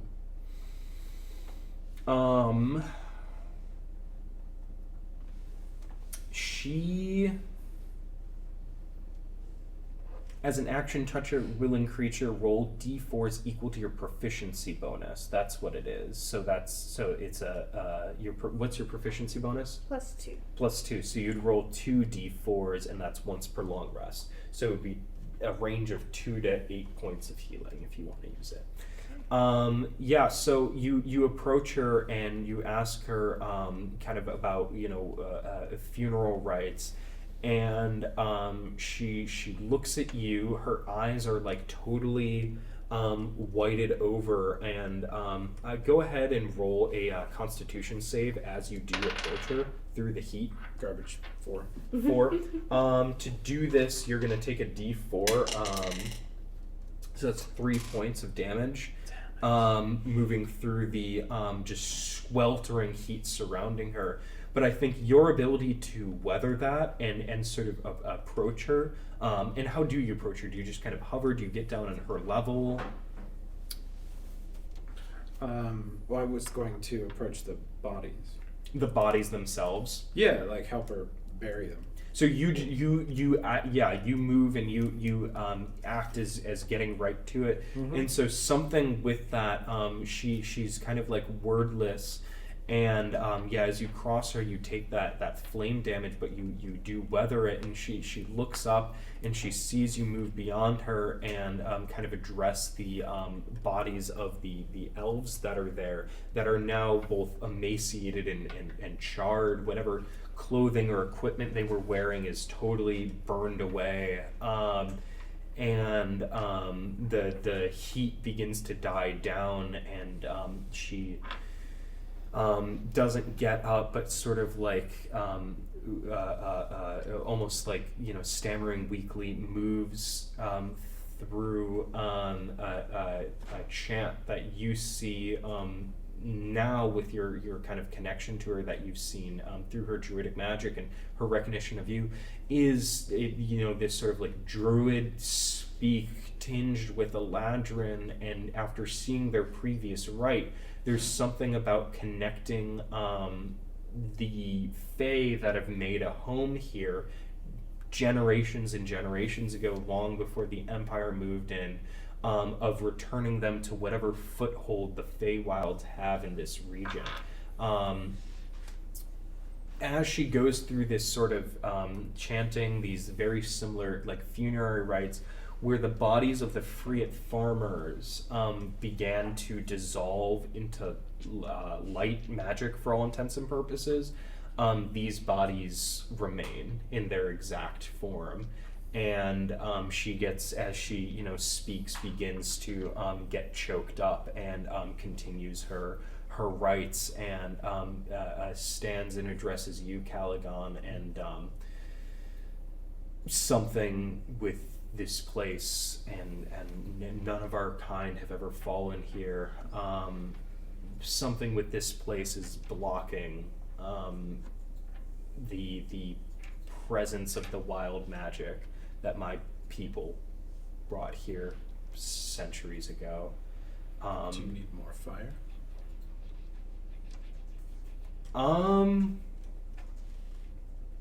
She considers this for a moment, and she looks at you in your sort of like draconic form, and she meets you back with a question. Is that an honorable way to depart amongst your people? My people don't normally depart in any honorable way, but we do dispose of our dead with either flame or acid.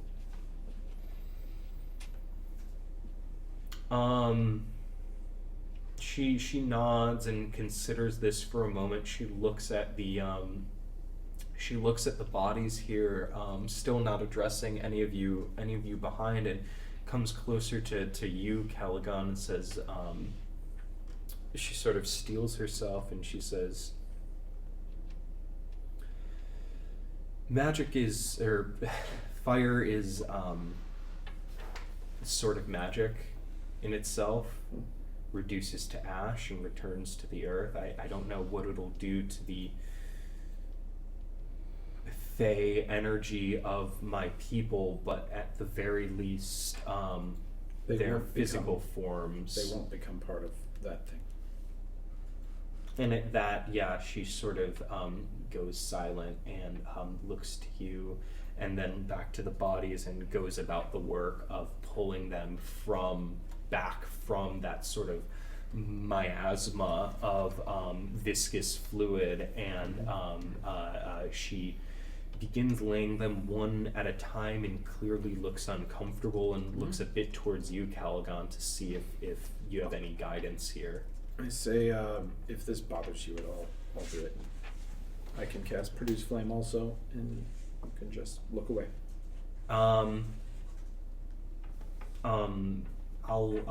consider it as we go here. I'll let you know. Okay. And she continues about her work, and after a few, she looks to you, Calagon, and she asks if you would join her instead. Join her. If you meet her questioningly, she begins to kind of like glow with sort of a produce flame. Sure. Burn them. Yeah. The two of you burn the bodies. There's about 5 in total. Anyone wants to roll a history check Like, I'm Wouldn't stupid. be me. to recall. I only have a +1, but I can try to think. Yeah. Okay, I guess I'll try to use my I brain got as a well. 3.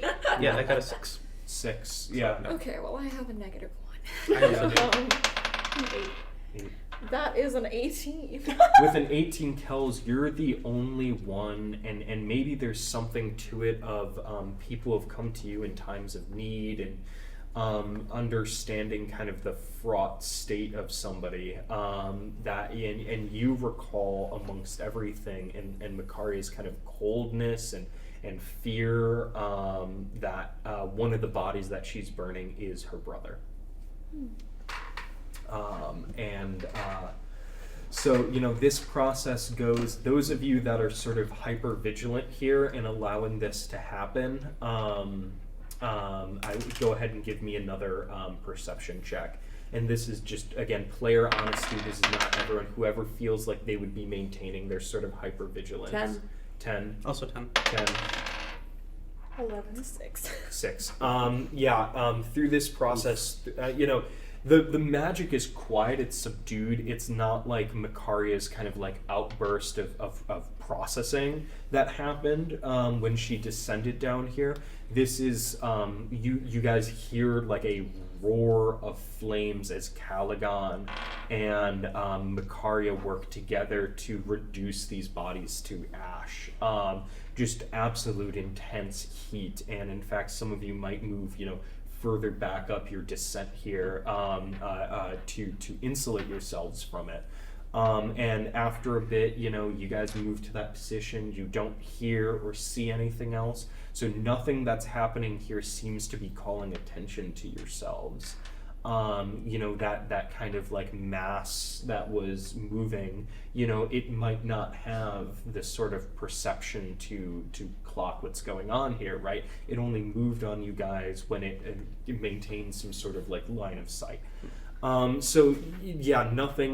else is moving, nothing else is descending on you, and you all kind of complete this ritual, and Makaria looks to you, Cal, and just kind of looks at you kind of like stone-faced, and you see as she kind of like reduces the cantrip that her face is streaked with tears that would have otherwise evaporated as you guys were working, and moves to rejoin you all.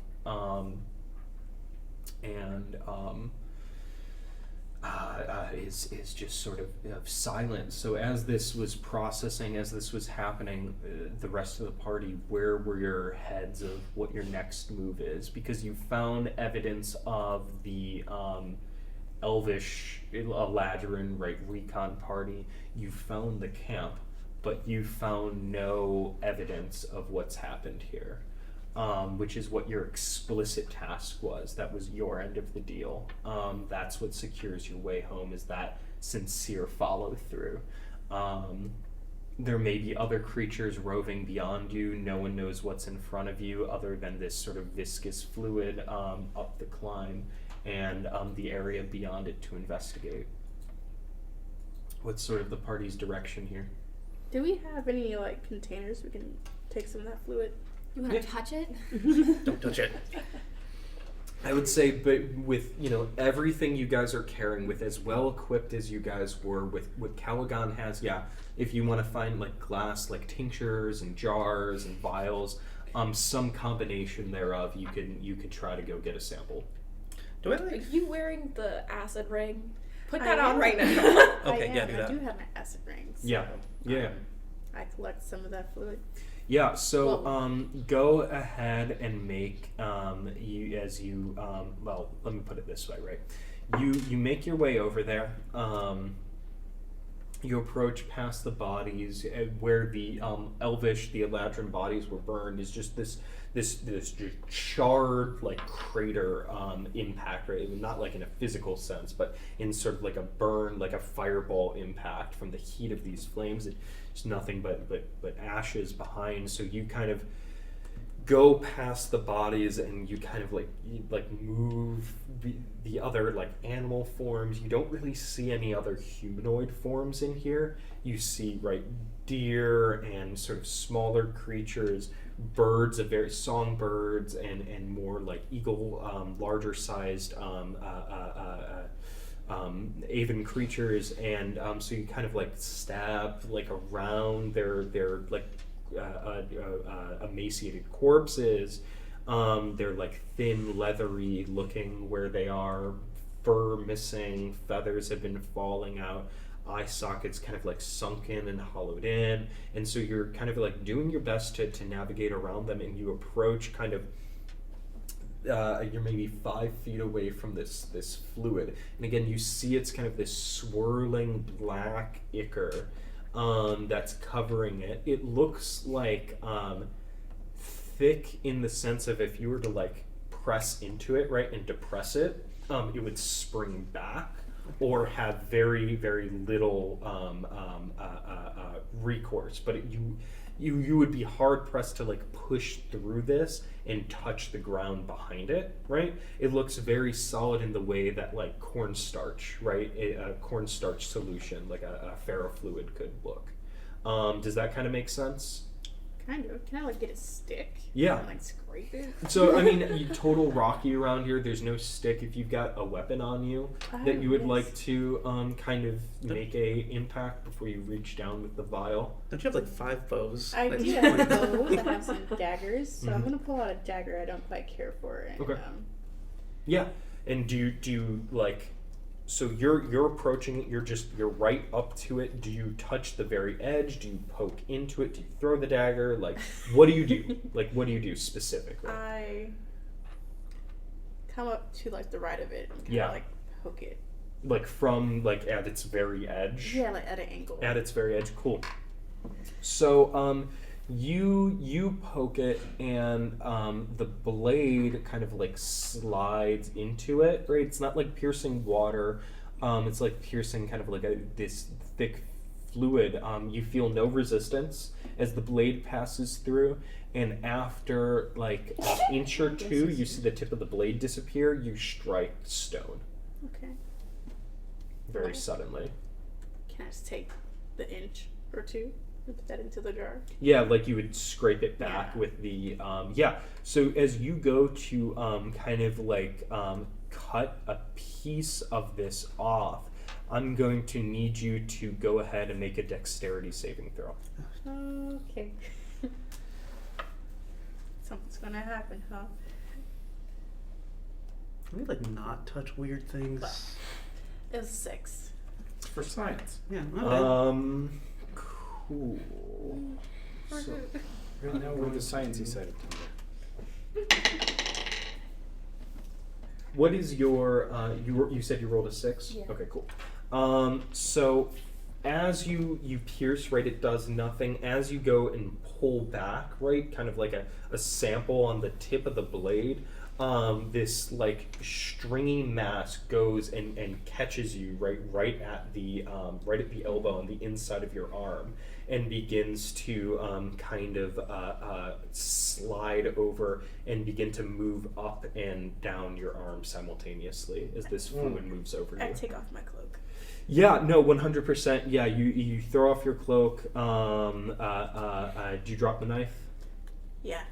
Drop the knife, and so as soon as you drop those objects back into it and perhaps move away,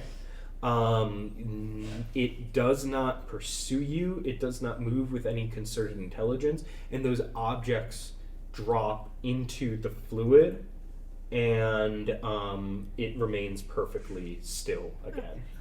Now I it's yell out to my peers, Yeah. something's fucking moving. Yeah. The goo's moving. It's a Yeah. slime it's the mold with a blob. knife Okay, now. more fire, more fire. And I think you guys were able to see this, that when she not pierced it, but agitated it, I think without an intelligence roll, you guys from a distance, when it was agitated, it had sort of a reaction. Why did you give it a knife? Now it's armed! Can I throw a knife at it? No, just Stop throwing knives! I don't know what to do. Yeah. No, it's I don't want to make it worse. Step back, kill it with fire. I vote we leave the scary slime alone. That's the next traveler's problem. Is slime with a knife. You want to go back out to the thing with legs? Fair enough. Fair enough.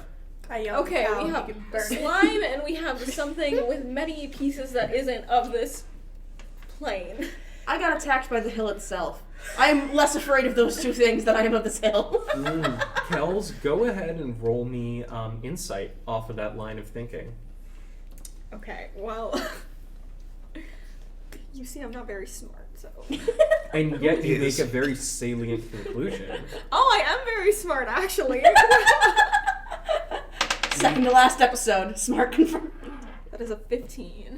With a 15, you just observing what's going on here, being thoughtful, being careful, being a creature that slinks and acts very unusual, you think that perhaps if you guys moved carefully and did not move in a way that, deliberately agitated, right? This fluid you might be able to cross safely. So we have to be careful Can we burn it? through it. Can we just... Yeah, do you want to try? Yeah, Well- let's try. Is it flammable? Try to burn it. Yeah. Do you just use produce flame? That's all I got. That's reusable. Cool. Yeah, so It's that or gust of wind, and I'm betting a gust of wind. I have Thunderwave. Not If much. it's I have chill touch if you want to. It sounds like. freeze You it. have to touch it. No, I create a ghostly hand that touches it. That might also be good. I just don't want the next traveler to come along and find a slime with like a knife and a board with a nail through it. And waiting for him. it's getting mugged by a slime. Yeah. Every Try to adventuring get the party slime gives it further another sentence. weapon. I want to weaponize this slime. I want to raise this by son. Eventually they come around the corner and the slime's like, Crucio! Idiots. So if you want to do an attack roll with produce flame, roll your chance to hit. 4. Yeah. Should I try chill touch on it? Now that I You saw can that. also try chill touch. So yeah, you throw. Oh my god, a 1! Oh, you blast Jupiter too, damn it. We missed. So both. you Stop guys standing there. Yeah, you guys are God damn throwing these sort of like elemental effects into the Science has gone too far. the viscous fluid that's there. This thing is deflecting them left and Left right. there, yeah. I also got a 1 on Thunderwave, so. Oh my god! Question. Our fucking casters, dude. If I spew Bunch of acid at it, nearsighted- will it get stronger? It's Just really. I would say it's hard to tell. Before Elvis. What's wrong with us? Is this slime god? So you see your attacks. Let me put it this way, right? You're hitting a stationary target. It's against its AC, right? We say chance to hit where you can very severely miss, but your attacks, right, fire into the fluid, and they just sort of like your chill touch, right? The sort of burst of cold kind of passes over it with no observable effect. Even the flame, when you toss your flame at it, it doesn't have any sort of damaging effect. It doesn't burn, but you see where you've thrown flame at it that it begins to kind of shift a little bit and recoil and clear a slight pathway. Okay, so we can push it back with fire, But we can't kill it. but it doesn't ignite. Is it alive?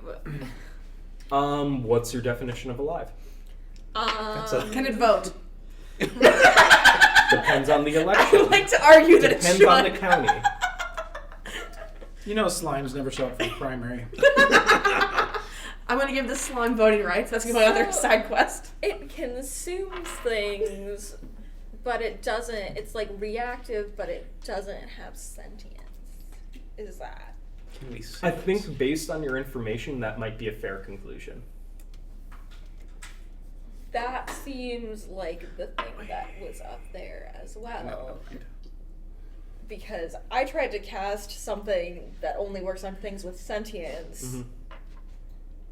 and it didn't work. I'll say this. Again, Kels is just fucking on this. Read your spell description. Read your spell description for command. You speak a one-word command to a creature you can see within range. Mm-hmm.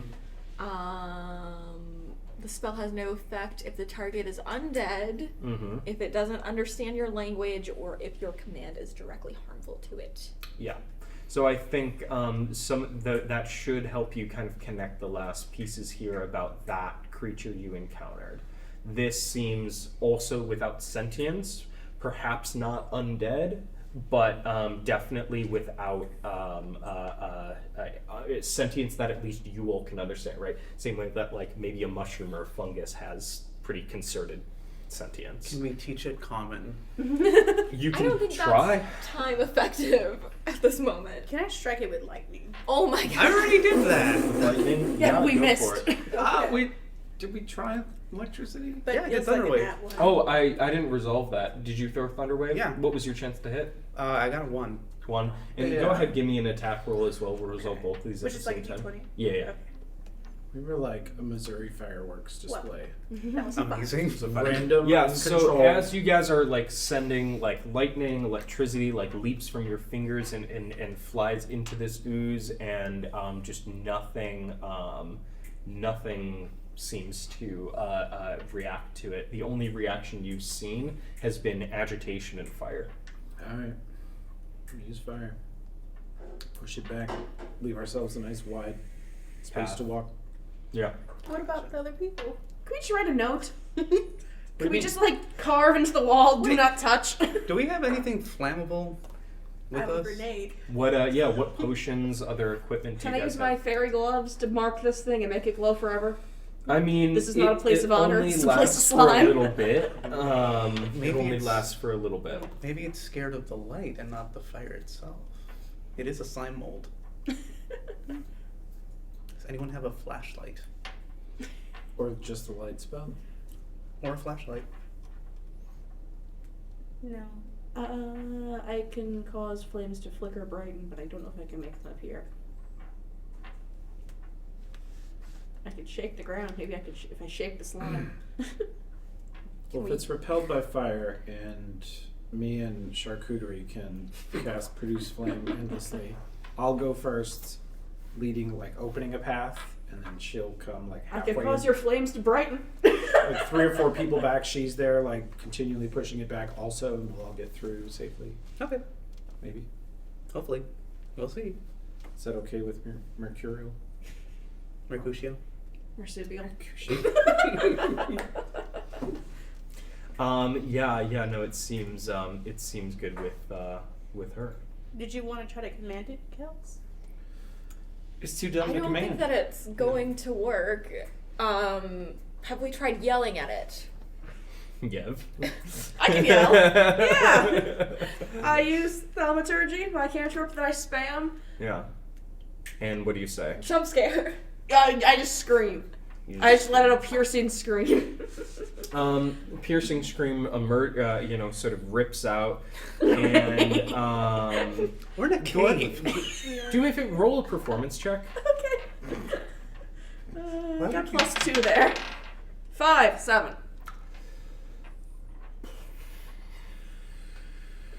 You haven't been healed yet, so you Yeah, know, I'm kind of fueled you by agitate pain. like some bruised ribs, and your scream ends up turning into like an over amplified like coughing. Hell yeah, just like real life. pain, wheezing, and If coughing. you summon the death wall, god damn it. Yeah, and I think that's a reasonable concern. So I'm gonna make a series of rolls here. Damn it. I'm gonna make a series of rolls, and actually I do. I'm sorry, the cat told me to scare it. I'd like to tell the You have to slime. listen to me. I'm in a weakened state. I'm more susceptible to antics than usual. Should I heal you? You could. So So. Be straight. This is the expression of good things happening. from behind God damn it. you hear a multitudinous of what you had previously heard before begin at that sort of distant rumble, move towards you. Yeah. It sounds like several of those things are moving upon your Let's position. hustle I'm along, closest get out to of them, sight. aren't I? Are they within? They're nowhere near. It'll be maybe a good minute before they get here. We, Okay. we will relocate. We know that breaking line of sight worked last time. We'll try that again. Okay. We will not be anywhere they could see us when they come over the hill. How big is your invisibility cloak? How big is it? You sized Okay, well. enough for one person. So I'm gonna take it. You just start fighting for it. Just run, fight just for it. run. God damn it. I pick up my cloak off the ground that I threw in here. Are you actually gonna go for it? No. Okay. Okay. Yeah. So down here, there's kind of the empty space that kind of go into two dead ends, and this path up. You would be cornered if you went any other direction than through the ooze. We don't want to be cornered. We burn our way through the ooze. Burn Okay. through the ooze. Go ahead. You don't even need a roll because it's not even a chance to hit. It's just kind of producing flames. Calagon, you move on the position and begin trying to clear a path. Mhm. The rest of you, do you follow? Yes. Yeah. I take up the back because I have to fight the big leg thing because I'm responsible for Okay. this. I'll say Makaria is like right next to you as well, keeping flames going behind you, trying to cover from this. The way up, it's even with its reduced sort of steepness, it's a several minute climb. So you guys begin your way up. Maybe the kind of like winding equivalency of the fucking moving up 10 stories, right? It's as a group you can only move so quickly. It's this winding path to get up a sheer drop. So I can put on my shoes and like try to carry someone. you can up. absolutely do that if you would like. Okay. Can I do that with my mirthful leap? Just like Your mirthful leap, so this is kind of like a switchback, like winding path. I say like the equivalency of walking of 10 stories, it's not that high. But Okay.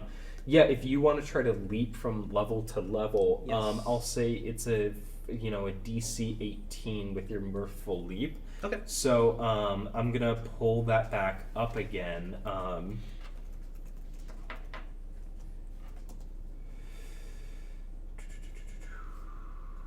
High jump, roll a d8, add the number to the number of feet you cover. So this, I'm going to also pull DMG's high jump.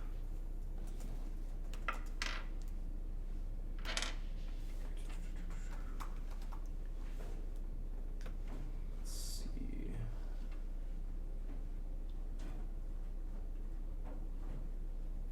jumping, high jump, leap into the air, number of feet equal to 3 plus your strength modifier. What's your strength modifier?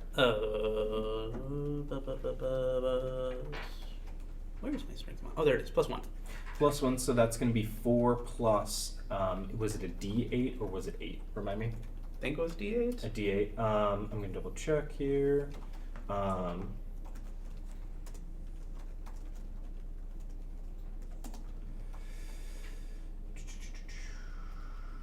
Roll a D8. So yeah, go ahead, roll me a D8. 7. So 7 plus 3 plus 2. Oh god, that's too much math. 12. So 12, yeah. Okay. Cool. So yeah, with the 12, that's the number of feet you can move if you kind of have a running start, which I think you can easily do here. Okay. That's not enough to clear any of the, maybe at the narrowest point, but then you would be leaping into places ahead of Calagon. So you can kind of stay on the side, but this ooze is everywhere. Right. So you would be jumping, landing, and so it would be almost like, realistically, right, a goat climbing up the side. So you would be moving up this sheer face the best you can, making hops, trying to outrun the slime. Okay. Okay, you want to go for that? Go ahead, because also you can do those pretty consistently. Your movement's going to reduce after your initial jump to about half that. Okay. So we'll say you cover, 6 or 7 feet per jump, which is significant, Right. Especially if you're moving quickly to kind of outrun your party. So go ahead and roll me a dexterity saving throw. Mm-hmm. And the rest of you moving with Calagon, as the fire sort of like pushes this ooze back, you see it like pooling, almost like the tide coming in towards you at the edge of the flame, wherever it can, right? As much as it seems like it can stand. Got 16. A 16. So what I'm going to do here is I'm going to make an attack roll. Wonderful. You said a 16. Yes. Man, you fucking beat it. Yeah. Fuck you, slime.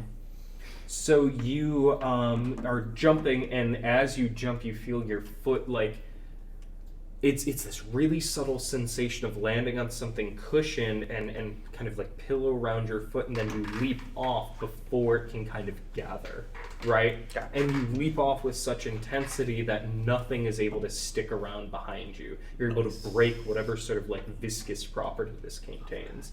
So you're bounding your way up. The rest of you moving with Calagon.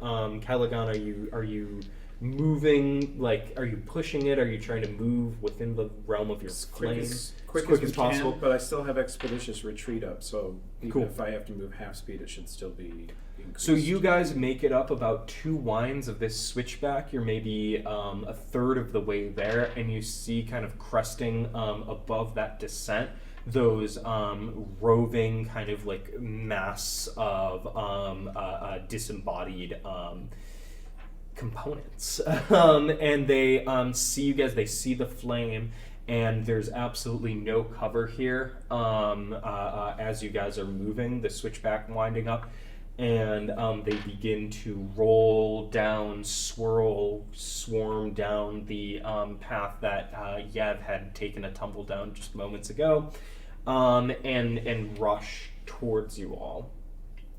And I think that on the middle of the ascent of the climb is where we're going to end for today. Now we're going to make a plan here, and I think our next episode is going to be our finale. So we're gonna fucking die is what you're saying.